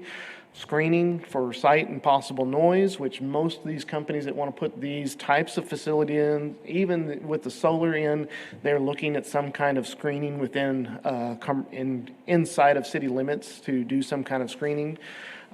Safety plans and training for the ones that have to be first responders out to these areas. And then levels of approval, again, through those zoning districts of whether staff can approve this, whether it needs to come to a group like yours through the appointed leadership or the elected leadership that the city council needs to make that decision. Some size limitations, and then a decommission plan. After this facility is used, maybe it's not going to be upgraded after 30 years. All right, somebody has to decommission that site. They need to plan ahead for that in some way. So going back and thinking about our utility scale, looks like one of my slides might not be there. It might be further down, but let me talk about it here. So here you'll see two phrases or two sets of words, utility scale and small scale. There's lots of different literature that tries to describe each. What we're thinking is a 1 megawatt facility is a utility scale. That means they would fall into this utility scale definition. If it's below that, it would be a small scale facilities. Now, what we haven't really determined is what about our residential areas that already have a solar array and maybe they have the batteries in the garage? Well, those typically are under 600 kilowatts per hour storage or capacity type of units. And we're thinking of just exempting those by right because they're already out there. They're already in some of these areas. At the same time, we want some of our industries, if they need something, maybe they have a diesel generator, but maybe they need to have a different type of backup, these types of things could be very useful for them. So we don't want to try to restrict them. So we're looking at the 1 megawatt as of right now. There may be something in some cities have gone all the way down to just the 600, some have gone up higher. And I think my good friend Michael Looney would talk about, I think there's a 9.9 megawatt facility that basically under that, there's certain rules and regulations. Over that, there's a certain thing they have to do by the utility company of however they're connecting to the grid. So those are considerations. But we are saying in our heavy manufacturing, those are very limited areas that we would allow utility scale and small scale facilities by right. They wouldn't have to come to the city for approval as a land use. They'd have to get their permits and those kind of things, but they wouldn't have to come to us for land use types of things. Light manufacturing, heavy manufacturing, We would talk about a utility scale having a conditional use. They would get to come to the planning commission to say, we want to do X, Y, Z. Conditional uses could have conditions on them. Okay, if we're going to allow that land use there, you may have to do certain things. Would allow the small scale by right. General commercial, heavy commercial, again, we would go back to saying, okay, well, if you're going to have heavy commercial in there, it's going to stay the same, even if you have a CGCH. Still have that conditional use, would come to planning commission, make a decision. We'd have standards, recommendations, just like we do with our short-term rentals. Sometimes those get very difficult decisions to make. Sometimes they make very good sense. Notice I didn't do anything about CG yet. We're still in the utility scale, and it talks about ranch and estate, low-rise, high-rise, multifamily. So these are R&E and our RM1, RM2 should be kind of our apartment complexes, duplex facilities that have more than one duplex on a lot. Allows a utility scale and small scale by a special use. Now, a lot of our areas on the edge of town are ranch and estate when they come in. And so we would say if somebody wants to have a energy generation or energy storage close to that, they're going to have to come in for special use, which comes to you guys first and then goes to city council. And they have to make that decision of, all right, is this going to be beneficial for our community long-term as a land use? General commercial, you wouldn't be able to do utility scale at all, but you could do the small scale facilities by right, because there could still be some industries there that need those types of backup capacities, might still be able to put something back out on the grid, something that's still going to be beneficial for everybody in the community, and it still has some kind of mitigation stuff. All the small scale, that would be between 600 kilowatt per hour and 1 megawatts would be a conditional use. So those are a little bit bigger facilities than just for their house. They're really trying to push some more generation out there onto the grid and get get paid back by the grid of, hey, you're making some money on this. So it'd still have to be a conditional use to come to you guys. Planned developments, depending on what that underlying plan development zoning is, would be what would drive this. If it is not listed in that plan development, as they're going through the plan development, if we didn't list, they could do energy generation or energy storage, they would have to come back here for an amendment to decide if that's the right thing to do or not. So now I've given you a lot of information. These would be requirements for all the utility scale areas. So in our MH areas that they would be allowed by right, they would have to meet these. 25-foot setback from all property lines. A setback from the FEMA floodplain, we put 250 feet, or mitigate the contamination of surface and underground water. That's pretty broad. Not sure that we can necessarily legislate you must do this type of containment center, but we could.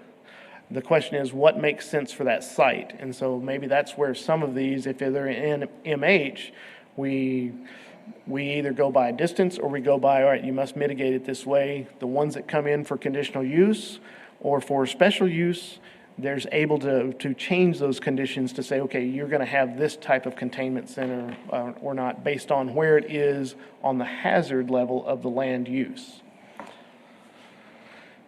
Most of them that are being developed and being built, in fact, all the ones that I'm aware of that do any of this, they already meet these, but it's just reiterating that they have to meet those NFPA and the UL listings. The UL listing are the actual battery components. The NFPA is actually the design of the whole system and how it integrates in from the fire side. We are going to ask for a response plan per site and filed with our fire department as well as our emergency management group. So if there is something that happens, maybe they're close to a floodplain area, maybe they're still over the 250 foot away, but maybe it's one of those big events that it's going to come and encroach on them. Well, we've already got a plan put together to figure out how to mitigate those risks from getting into the water source, whatever that may be. But it's usually about if there's one of the cells that happens to catch on fire, they have usually integrated fire suppression that usually takes that out. There's rare occasion that it could do a chain reaction and go further. That doesn't happen very often. All the literature says that. It just says it can happen. They've seen it happen. It doesn't happen that often. But our first responders that go out there, there's toxins in the air caused by the meltdowns. They need to know those types of things, so when they go on site, they know how to respond appropriately. There's also recommendations that you don't spray water on these things. That's not a good idea, because now you're dispersing whatever the chemicals were, and probably going to be some electrical connection still happening, and there's a high potential for shock in that way. And so that's where the response plan per site and filed with responders, they know what's going on. Perimeter opaque fencing, basically you can't see through the fencing, whether that's evergreen foliage or other as approved. I think that could be negotiated with staff for those developers. What makes sense? Does it always have to be an R-panel fence? It doesn't have to. I think maybe we can do a little better than an R-panel fence, but sometimes that might be appropriate depending on where it's located. If it's in the heavy industrial area, okay, that makes sense. Let's do an R-panel fence and hide what we can. Light shielded, and then a decommission plan, which a lot of ordinances, and you see on the table there, that blue one that says the American Clean Power Act, this is most of their stuff out of their ordinance, and they recommend a decommission plan. So the power companies are saying you should have a decommission plan. So we think that's a good idea. Let's see. With that, I know there's lots of questions. This is just an open discussion. There may be some folks here that would like to discuss some things. The challenge we have before us is finding the right place in our community for these things. We know they're coming. We want to utilize them, but what is the safest place in our community for them? With that, Chairman, I'll turn it back to you.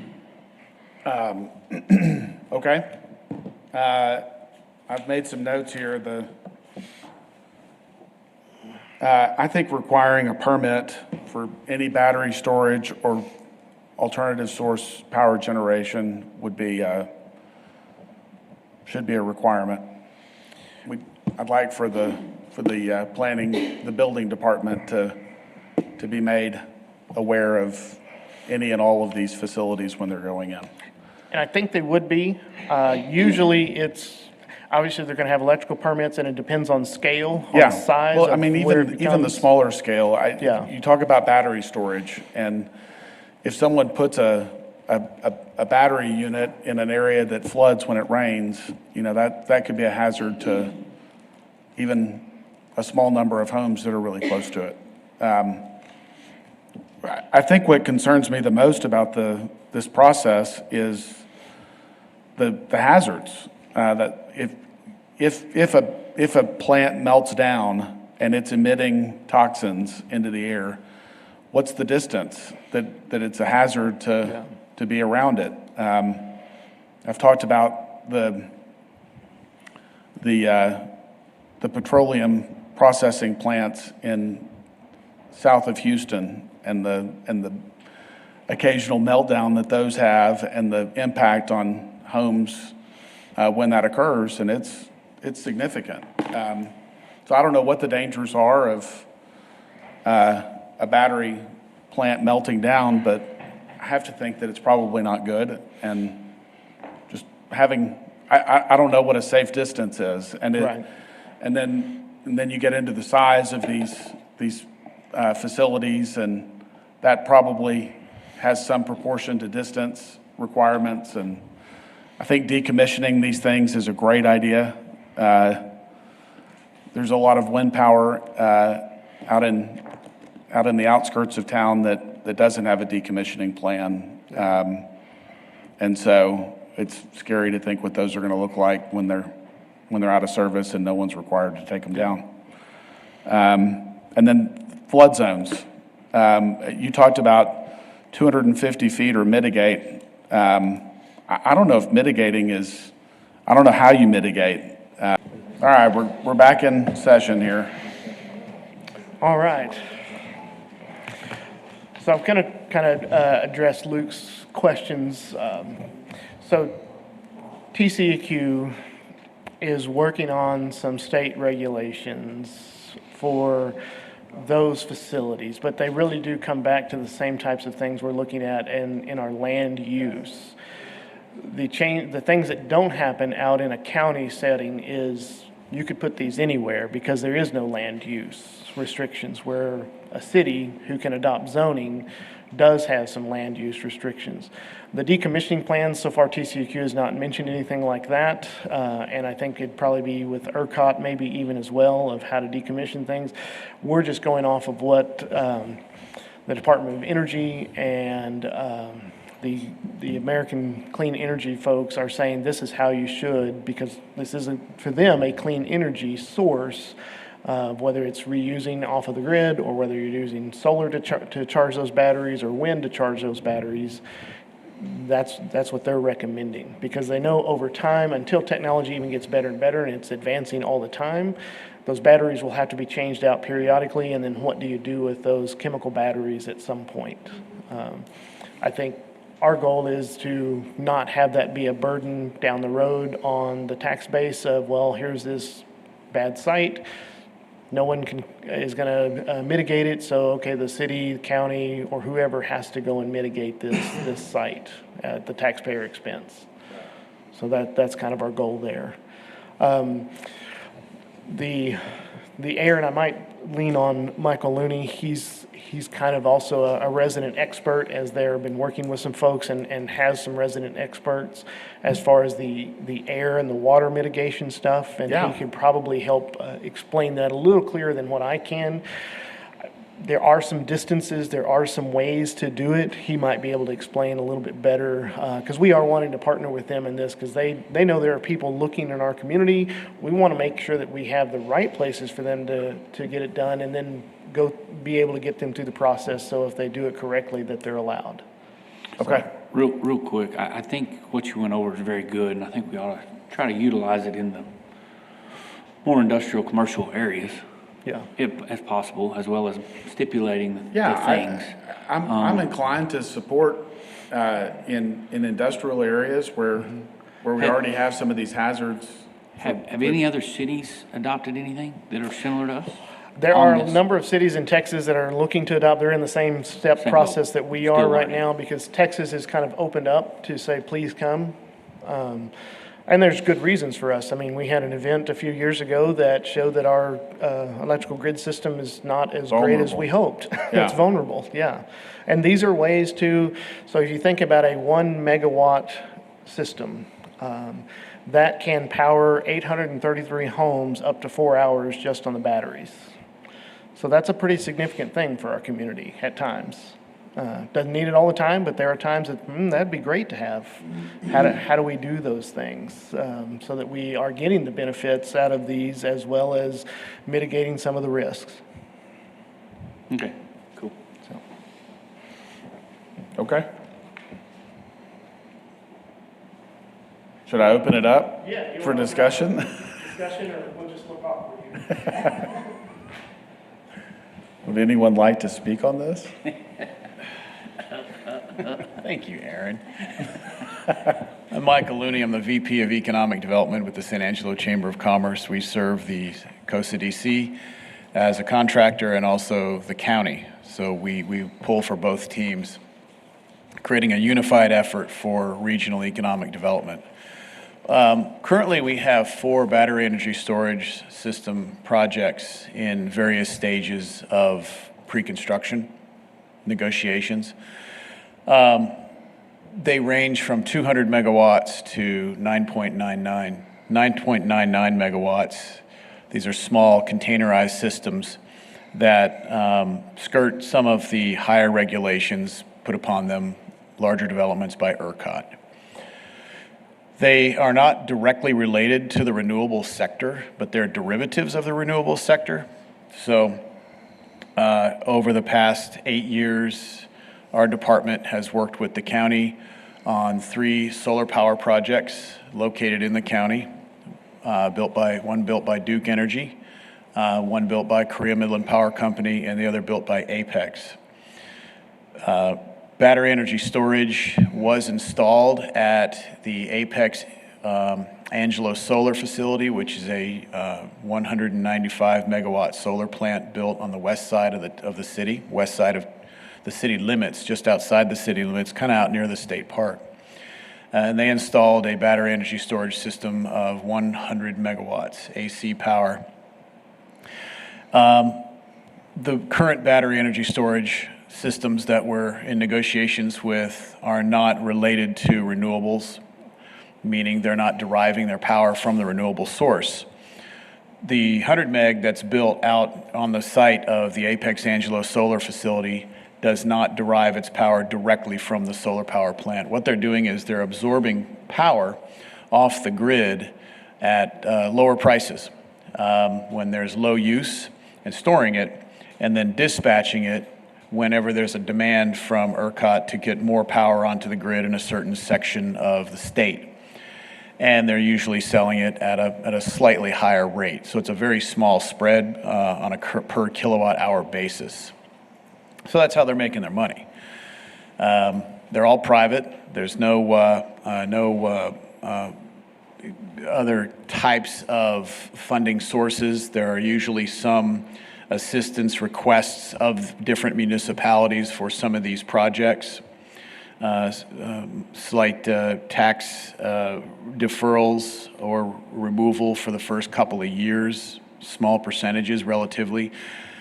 Usually they're a 30 to a 40-year contract between the power company and any heirs to that contract and the landowner. So they're private projects. They're not government mandated, and they're not a response directly to the, as Luke mentioned, the winter storm that hit us in '21.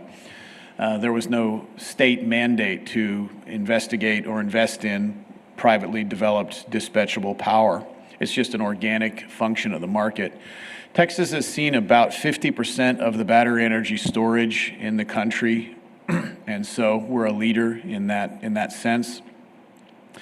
They do not provide dispatchable power to the neighborhood that they sit in. Indirectly, they would, because they're just putting power onto the state grid, which then gets vectored to the certain areas that need it. The systems do have internal fire suppression systems, and we feel confident as economic developers inviting these projects into the county and into the city that they're very effective systems.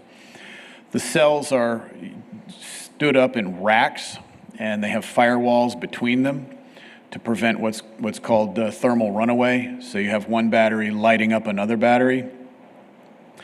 And so we feel pretty confident, very confident in the battery suppression, fire suppression system. So they do have an internal system for that.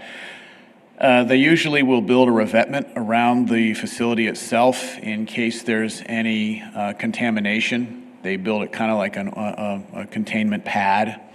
And what we found is that this is a pretty new world. So these battery energy storage developers are looking to the municipalities for input and guidance on any specific design requests. And they've been very, very open to suggestion. In fact, they're asking municipalities to partner with them, which is really why Aaron's brought this to the fore with this organization, with this body, because of the projects that we have underway where they're asking us as a collective, tell us specifically how you want us to be the best neighbor possible. So we're finding that to be very constructive. One thing that we are also mindful of is that these are very expensive developments. I mean, they run between the bigger ones run between $100 and $200 million a piece to construct. And we understand that there's a direct correlation with the tax base. They require no people. They don't require employees. Once it's constructed, it's basically a self-sustaining robot that runs itself. It's managed usually electronically from great distances away and doesn't put any pressure on our labor shed, which is a good thing when you're in a market that is now at about 3.2% unemployment. So we have a good problem, is what we have. So we're looking for ways to participate and continue to participate as a community in the power production for the state. and also generate tax revenue for the city. And so one of the reasons for this discussion is that the natural inclination of these types of developments is just to put yourself next to a substation, as you mentioned, Travis, as close as you can out in the county. And you don't have to deal with the city at all. Maybe some EPA and TCEQ regulations, but those are, you're basically just building a box on a pad, so they feel like they can get around those and comply with those pretty quickly.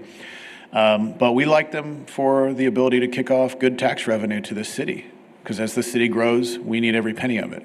Yep. We're mindful, and they're mindful of that too. They have no problems with that at all. So that, Some of these other markets that are kind of at the same stage that we're currently in with discussions, are they trying, since it basically is an unmanned station and the power that's being generated isn't necessarily benefiting the neighborhood directly, as you mentioned, indirectly down the road, are they focusing them more in the heavy manufacturing areas? Just because, again, it's not, maybe they don't have the same landscaping guidelines or whatever. Like, where are other cities trying to concentrate them? Do we know that? that's a good question.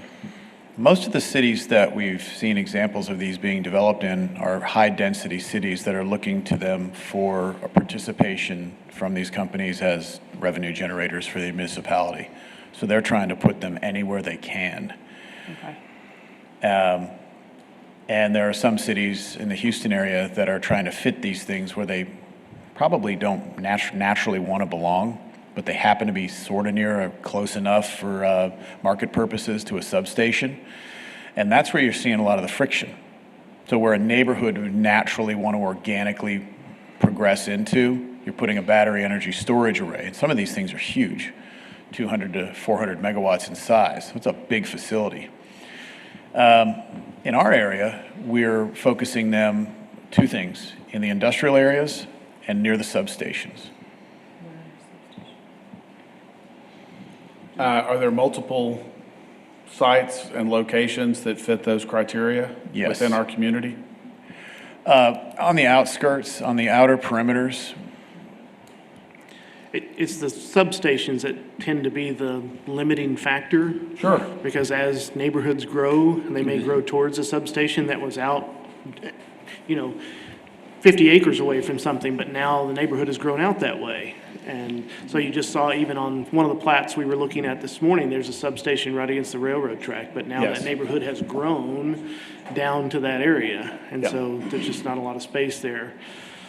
That's one of the, I think, the areas that will come into conflict. And so do we limit by zone, or do we limit by setbacks? Do we limit by other means so that they still have access to a substation to still get the benefits, but still protect whatever the risks are, mitigate some of the risks? And that's a challenge, to be honest with you. Because we've allowed our substations to be built in every zoning district, basically. So substations can be just about anywhere. So just out of They're a curiosity. necessity. They are. So like, for instance, looking in Southland off Walnut Hill, we've got energy substation there. Residential homes near that kind of have a little bit of a stigma. Either one, your home's not valued as much because you're sitting next to the power area. And two, there's certain people that feel that power generation like that has health risks, et cetera. What kind of risks are we looking at as a battery storage, like as far as? they have a very low magnetic frequency, so it's not like a power station. Right. Because what you're talking about are EMFs, Right. electromagnetic frequencies. I don't have a lot of data on that right now. I have it back at the office. Yeah, no, you're fine. I But, just know that- and I didn't know I'd be talking about EMFs, but it's an excellent point. That discussion has been largely sidestepped with the negotiations we have going with the current battery energy storage systems, because they're not near residences or any businesses for that matter at all. Now, it doesn't mean that they couldn't infill around them over time, and likely they probably would. But these energy storage developers that we're working with, there's 4 of them, they'd prefer very much to be away from neighborhoods. Because it's just simpler and easier, gets the product online quicker, and you don't have to be concerned about vegetative fencing, screening, or potential blowback from protestation, which is very valid. And what we have found with our renewables companies that we've worked with and with now these derivative battery energy storage companies is that they're very mindful of that. They don't want trouble. They do not want to be a bad neighbor. No.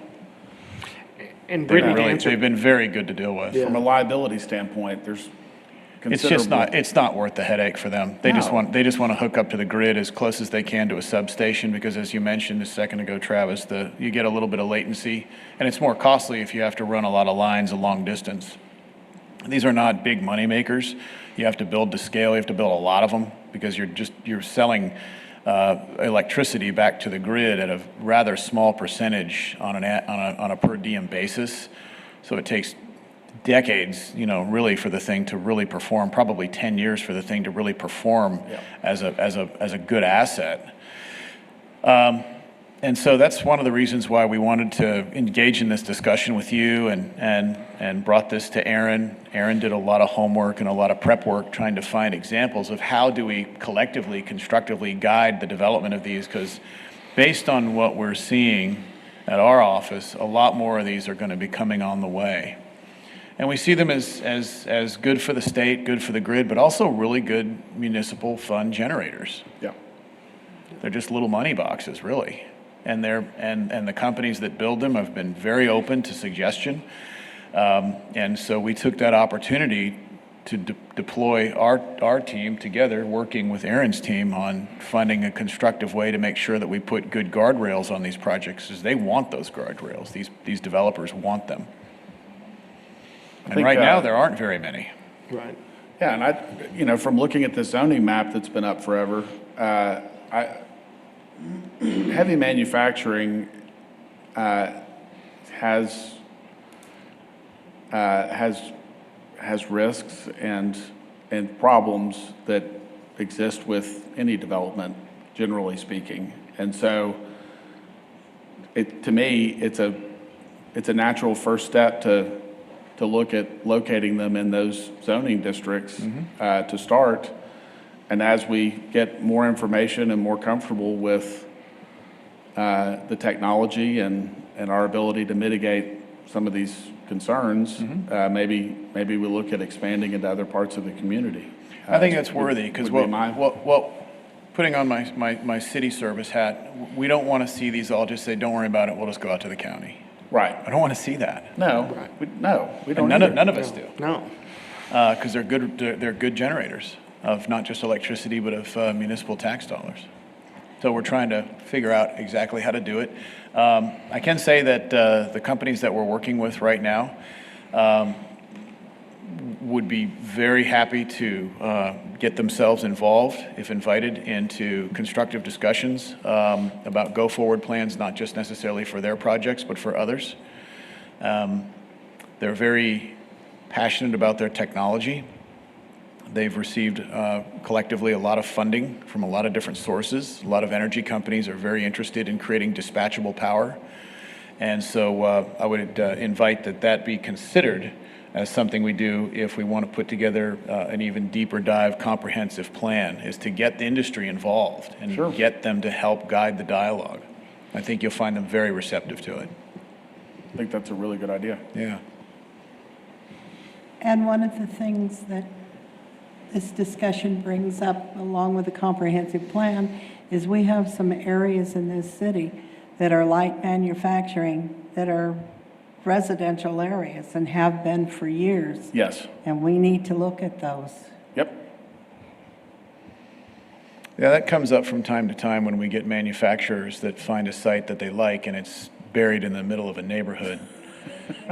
In fact, in my experience, always they will just avoid it, even if it's perfect, for the obvious reasons. Yeah. But that's certainly a very good topic of discussion, and something that I can say we will deliver industry to this discussion. They want to be involved. Very much so. Okay.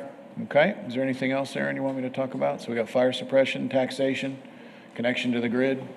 Yeah. Okay, very I think good. that's great. Thank you for your input. Thank you, Mr. Looney. So I think we're headed in the right general direction. I mean, I think there's still some tweaks to be made. Again, I think a meeting with the industry folks is going to be very helpful in this process, and so I'll be working with Mr. Looney to get something over the next few weeks to meet with them, to let them kind of digest what we think we're going to propose, and then see where conflicts are and how we can come together and find ways to make this work. Because I think that's the whole goal, is to make them work for our community in multiple ways. Okay, I agree. Next item is the open structure overlay. Thank you, Chairman. Again, everyone's favorite topic is open structures, which are typically carports and porches. So we've been, as staff, kind of just trying to decide what to do with the open structure overlay. As you guys recall, we did have an amendment to that map in the last year where we took in a small neighborhood area, about 240 homes, that were between older homes and newer homes, but there were a number of them that had some open structures. Some of them had been built without permits. Some of them had been, if you will, grandfathered in, or maybe gotten a variance or something along the way. So we've been looking at different neighborhoods. So this is just a shot out of a vehicle looking down a relatively new, I would say in the last 10 years, built subdivision, street, road, everything. And this is about 11:30 in the morning. And look how many vehicles are sitting in driveways, and there's at least 3 vehicles on the curb currently, which is also why we have such wide roads of 40 feet that we have to maintain for the perpetuity of that road. All of these homes are built at the 25-foot setback, and not every one of those homes there's vehicles at, but probably there's something going on in the garage that was designed as vehicle storage, but it's not being utilized that way. That's just one block in one neighborhood. This block here, behind them, there is no alleyways either. And that seems to make a difference in areas. Here's just some more. Here's a few vehicles during the daytime, even one that's got a cloth on it that normally you would see that storage in a garage. It's not. Another street, again, multiple vehicles throughout the day. I don't think you can see it here, but right past here, there was almost like a black enclosed tent that enclosed a vehicle. Now, all of this came about after a hailstorm, which we all know that we get here in West Texas, but people are trying to protect their valuables. And as any of y'all that have tried to buy a vehicle in the last 2 years knows that those are very, very valuable to buy. They may drop in value once you buy it, but they're very valuable to buy. Okay, maybe costly. And then I found this one just driving as like, what a beautiful example of what meets our ordinance. They're in the open structure. They're the pitch of the roof, the composition of the roof, the style, everything meets our ordinance as it was written back in 2006. So I wanted to make sure that we have one property that's doing it right. So no, there's many others, but that's where the crux of this is really, are open structures inappropriate in a front yard setback? Probably not. In some areas, maybe, but probably not. It comes down to more about the design. And does the design match the house, which enhances the property value, or is it a flat roof carport that's put up in a weekend and it detracts from the value? That's really one of the big questions. Here's some more in backyards. You can just see it back there. Again, it's not in the open structure, but it's in the backyard, so it's allowed to have a flat roof and be able to park because you have an alleyway. Here's one that's not in the open structure on a relatively new house. They built it behind because they couldn't build it in the 25-foot. And they have a garage here. They really don't use that garage anymore. So people's use of garage is also driving this as well. And so now they just have this nice rectangular box on the end of their house. For those of you that like that sort of thing. So, what does our open structure overlay do? And y'all have heard most of this before. It allows for open structures, relatively open structures like porches and carports to be in front of that 25-foot building setback. There are specifics on locations by modified setbacks, meaning that it has to be so far away from the road, it has to be so far away from the side yard setback. There's also specifics in the ordinance that talks about roofing materials and roof slope design. There are times, because we're all human, staff has interpreted that differently throughout the years. And so we get lots of different versions of what it says in the roofing materials and the roof slope. There's also been variances given, and so maybe they don't have to meet that slope. Maybe they don't have to meet the design. There's different things that happen along the way with that ordinance. It was originally designed, the open structure was originally designed for small properties where there was no garage or one-car garage, that they wanted to protect their vehicles. And I also think it was also originally, but not necessarily said as much, these were being built anyway. And so if we did a large part of the city and put them to be allowed by right, that might help things. It hasn't driven them to come and get permits. That hasn't happened. And so there's things there. And it also came about there's too many requests for carports. Carports are a big deal out here in West Texas because of hailstorms and sun damage and whatever else. And you can also start using your garage in a different way if you've got another place to park your vehicles. And that's just part of our American society. So here's what we did, the issues for today. Vehicle sizes, even for those newer homes, if you put two big Ford pickups in there, you're going to have a hard time fitting them both in there. You might get a small vehicle and a big pickup, but a lot of our community, they both drive big vehicles, whether it's an SUV, a pickup style truck, or something else. And we've started using the garage probably since the 80s, and even certainly in the 90s and 2000s, it started becoming a multi-purpose room of just, oh, we got to put more storage out there, or it's a workshop, or it's a man cave, or a she shed. It just turns into all different kinds of things that a garage was intended for differently. The other thing that we're noticing is that subdivisions are built without alleyways, thus backyard parking is not available.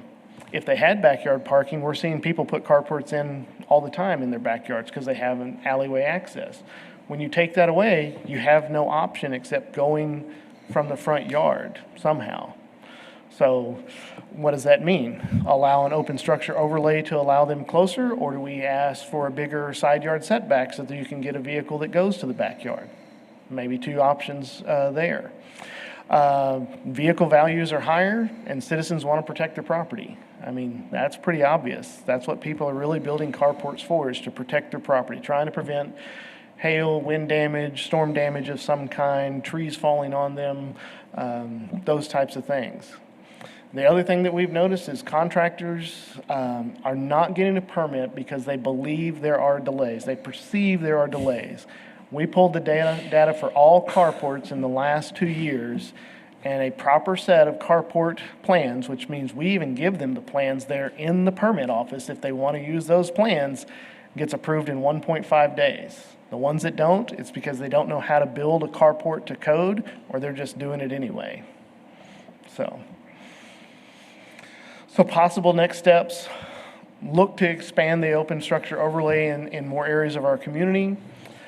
Decide if the design guidelines are worth opening up and saying, all right, what does slope really mean? What does roofing materials really mean? Review the other ordinances to require rear yard access.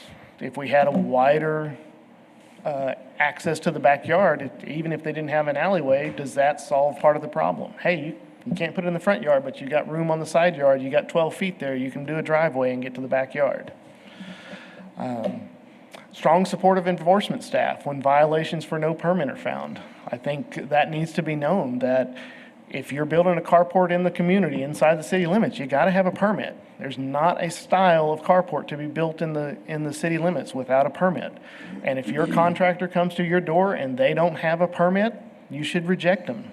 You tell them, you go to the city and get a permit. Now, I know a lot of people think that takes time. It really, really doesn't. Reality is, it does not take time. It takes time out of their day to go down, turn in the forms, and get it done correctly. And then that carport's going to be better in the long run.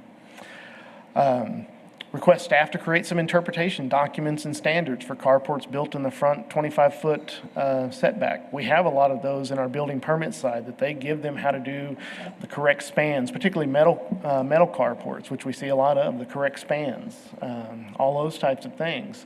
So we have that, but maybe we need to put in some interpretation documents of we will always interpret roof material and slope to mean whatever it is that we mean as city staff, so it doesn't change over time.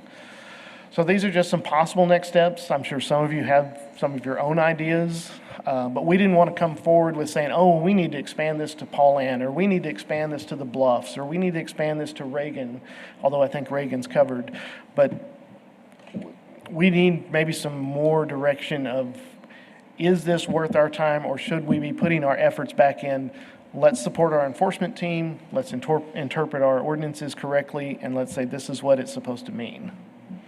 So with that, Chairman, I'll let y'all have discussion. So the overlay part is only like if it's within the right of way, correct? Correct. If you're in the overlay zone, you have to be 5 feet back from the property line or 10 feet back from the right of way, from the street curb, actually, is what it says. And so that means you're probably going to be 10 feet back. Normally, our right of ways are 5 feet. And so you're going to have a structure within 10 feet of the road surface if that house was built at the 25-foot setback. Right, okay. So, I mean, and that's why I guess I was making sure, because like if I had room to the side of my house, I could just get a carport permit. It's Correct. not You an can get overlay. you can have a carport designed So it in wouldn't be in any areas style. that have that capability that we would necessarily Correct. do it, just areas that are smaller, closer. Right. Now, they still have to meet the side yard setback. There is a rear yard setback for what we would call an accessory structure. There's some setbacks to meet, but design criteria goes out the window when it's within the building with the right setbacks. My concern is that allowing the open structure overlay for our entire community is really a means of sidestepping the setback requirements that our subdivision ordinance has established. Correct. And to me, it's Pandora's box. Go back to that carport that you said looked good, and it did. But I want you to look at what's under the carport. Go back a couple more. Look at all the stuff that's stacked under that carport. Yeah. So I understand that that people want to protect their vehicles. I get it. I just don't. I don't know why we don't have alleyways. Why aren't we building on a 50-foot lot with an alleyway where you can put a carport in the back, and it's not crowding on the street and. Because the developers are coming in, putting all the infrastructure in, plus the front street, and then adding an alley. I mean, it's getting to the point that the lot cost is so expensive that they can't sell them. I don't know if I agree with that. I understand that it's an elevated cost, but if the alternative is this, to allow this everywhere in our community, then maybe we need to look at changing our zoning ordinances, or our subdivision ordinances, excuse me. I don't know. That's just my opinion. I would think so, that having been around the real estate business for a number of years, the majority of the ones that look bad or tacky, or like the one on the gray house you had, is because owners don't, they think they get, well, it's my lot, my land, I'll do whatever I want to. And the majority of what we see in the way of these carports have no contact with the city at all. No. The majority of them just did what they wanted to do, and that's why they don't conform, and the setbacks aren't right. And that one good one, the front looks good, but I agree, they Right. still use the underneath for some storage. Becomes an outdoor storage area. Because it looks to me like they took in the garage to make another room. it wouldn't have been built like that. So Right. we have that as a major problem, I think, all across the different neighborhoods, just people not doing the correct thing, and that's finding out from the city, what can I do, what can I not do? As far as the building of alleys or no alleys with the new construction, I agree with Brittany. I think that the builders and those that are having to put those streets in and all the curbing or whatever, they're making as much of a financial decision by not putting the a back alley way in. Now, I don't like the streets that one side has a front garage and the other side has a back alley where their garage is. I don't like streets like that. I think they're non-conforming to each other. But I just think that a lot of this is education, but I don't know that we, the city, have bad regulations. I think the public doesn't know there are regulations to some degree. And just being in the industry too, and working with a lot of different developers and builders, the problem is too, you sell that home and that home is somebody's home for 4 years, maybe it's 15 years, Yeah. but then even though it's stated in the restrictions, the next property owner doesn't read the restrictions. So therefore, in some of these, for instance, a lot of these photos were done in Pollan, and that gray house in particular, that was built in 2012, but this is probably the third or fourth property owner of it, Yeah. and they never took the time to read or understand, therefore that's what you get essentially. So. Would a carport be considered within the setback requirements of a lot? Yes. it If is you're a- looking at a building footprint, would a carport constitute some improvement that Yes. requires a setback, Yes. Even though it's open air. even though it's open? Yes. So I think that's my biggest point here is if we're going to allow open structure carports community-wide, if that's an option for dealing with this problem that these folks have, then we're moving the setback to 5 or 10 feet. See, and I don't like that. And I that think really you're right crowds on a street and It does. tightens things up. And, we had setbacks put in the ordinance For a reason. for a reason to begin with.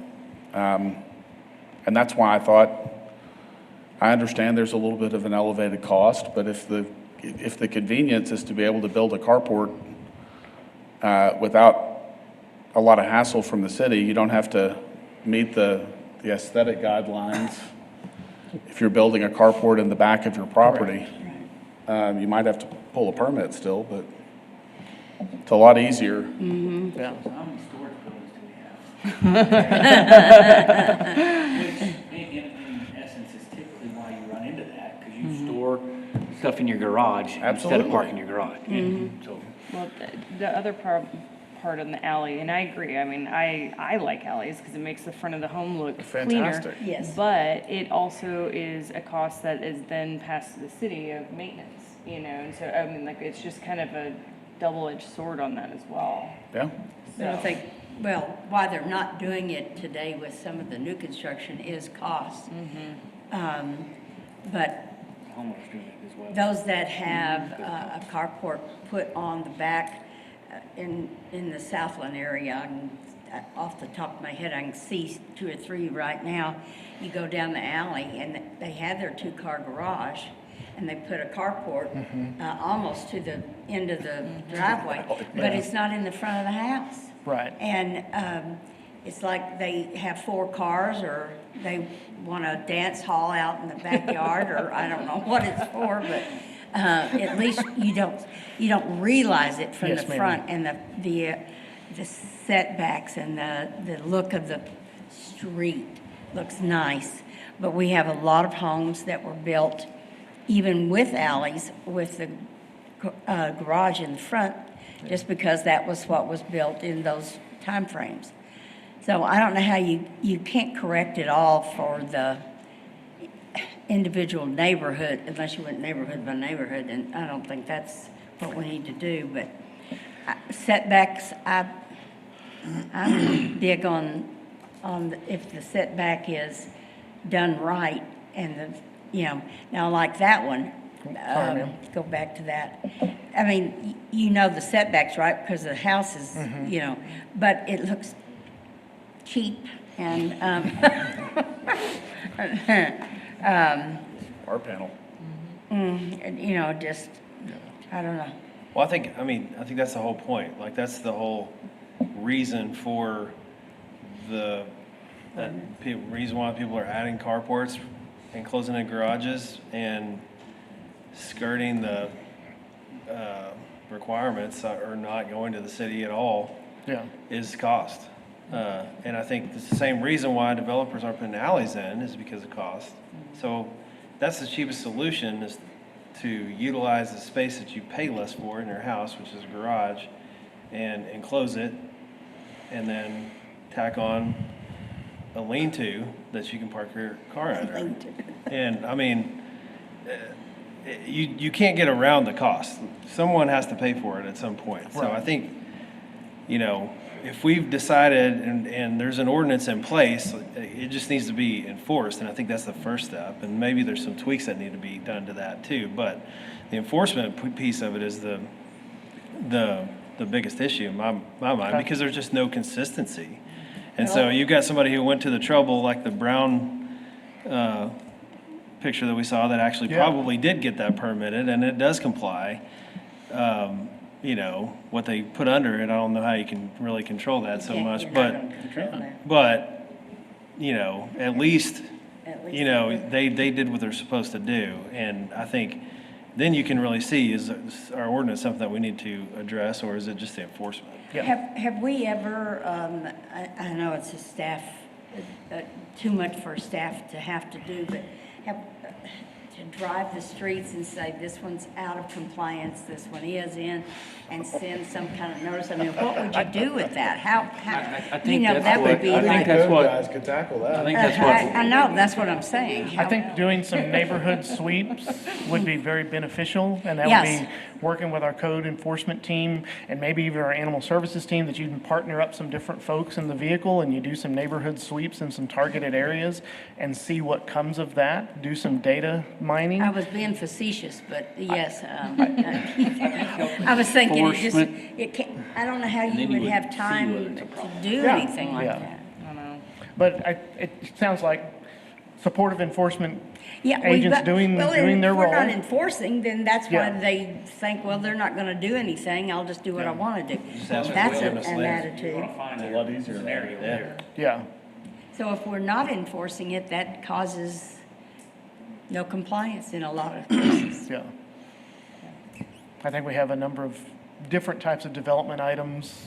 I don't want to say the word signs that happen once in a while. So, but yeah, that's what we were from city staff were thinking that as well, is that this really isn't, we have in place ways to solve this issue. We just don't maybe have the right staffing or maybe the right support to go say, this is a priority. Maybe there's different priorities, and maybe that's where we need to refocus on what is the way to go and deal with this, as opposed to rewriting an ordinance or coming up with, okay, let's blanket the city with this, and then we just turn our blind eye to it. Yeah. Guidelines and ordinances all day long, if we don't do something to, Gotta enforce them. like on our. They don't mean anything if they're not enforced. Short-term rentals. Correct. We've been watchful, and if there was a lot of complaints or they were operating without the license, and we've not approved those, but the majority of the public who own property don't want them, but we've approved them, we have guidelines, and for some reason, we're able to keep that in check. This is just out of check, and Okay. that's. Comments heard. We will discuss that and spread that, and planning will certainly support whatever departments need support in helping make that a reality. Okay. Thank you, Aaron. Public comment, issues or concerns not on the regular agenda can be addressed at this time. Anyone wish to speak in public comment? Open. Yeah. I do have one thing. We were talking about the short-term rentals, and I know there was an issue with not paying the local tax. And we had talked about Airbnb getting the city registered, and I think you had said that the finance department was in charge of that. Have you had any updates from them on where things are with that? We are working on that together now, and we Okay. will get that moving forward. Okay, So, awesome. I think that's going to make yes. a huge difference for you guys. We also have a software that will be coming online in the next 30 days to 60 days that will help with complaints as well as with operators being able to get in and things like that. And so as well as we've reclassified one of our positions, that we have a new employee starting on October 1 that's going to go out and do short-term rental enforcement. They'll also follow up on some of these notice of violations like carports and certainly building violations, building without permits and things like that. So we're excited about where that's going. That's wonderful news. So, okay. That want these short-term rentals, and they do everything they can to get ready. They pass all the tests that they've got to pass. They come and make an application, and a year later they go, oh, I didn't know I was supposed to pay taxes. Didn't know I was supposed to renew. If you're really doing it right, and you've already done it right to begin with, to start it, come on. You know you're supposed to do those things. And it really is hard on me that I will say our some staff of team them has done don't. a great job of trying to educate them when they come in. They'll even Oh, walk I'm them over sure. to permits, they walk them to finance. So they're getting the handheld version of how things go instead of the adult version of, all right, here's your rules, follow them. If you don't, Like we're putting your gonna name penalize you. in the house of who you could call if there's a problem and all those things that Yeah. they know it, they're just not doing it. And that- We understand, and I have think no- y'all see that, y'all feel that quite a bit, yes. Yeah. We understand. I'm going to close public comment. Planning Director's report. First, I want to introduce Kim Garmany. She's our new Planning and Development Services Administrator. So the position formerly was Planning Manager, but she's over this. This is her monkeys, her circus. So this will be hers. And what's her name? I didn't get it. Kim. Kim, I can remember that. Yeah. Kim. So very excited for her to be with us. You'll start seeing her at these meetings and other meetings, but she's going to be guiding our planning. She's helping us with some grant writing as well as looking big picture items. What do we do with comp plans and the plans that Sherry talked about how do we reincorporate those into our day-to-day decision making? So we're very excited about that. Great. I believe it's going to be November. There's a slight potential October, but November, we're looking at doing a joint meeting with City Council. We actually are going to look at next year, calendar year, doing 2 joint meetings every year so that we can discuss items that are big picture items that if we need to take action, we have everybody there. But particularly, we have a cultural district coming forward that Sherry Bailey's been working on. She's about to get that out here soon to the committee that helped with that. And then we'll probably have something maybe on the battery, energy, and storage, that stuff to talk about and possibly move forward. But that's why we're thinking maybe November. We don't want to push to December. We want to get some of those things moved through. But we're going to be looking at that. So I don't know if it will be the second meeting in November of City Council, which I think is the day after Veterans Day. I think that's the 15th. I should look at my calendar. And then y'all typically have your Monday meeting the week after. So start looking at those dates and times and seeing if we have enough availability for quorum.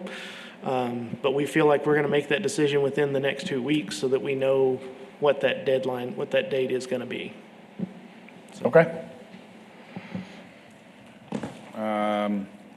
Follow-up and administrative issues, announcements and considerations. The next regular meeting of the Planning Commission is scheduled to begin Monday, October 21st at 9 a.m., East Mezzanine Room, City Hall, 72 West College Avenue. Adjournment. Do I have a motion to adjourn?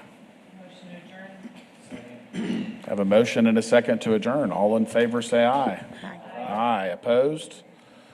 5-0. It's 11:55.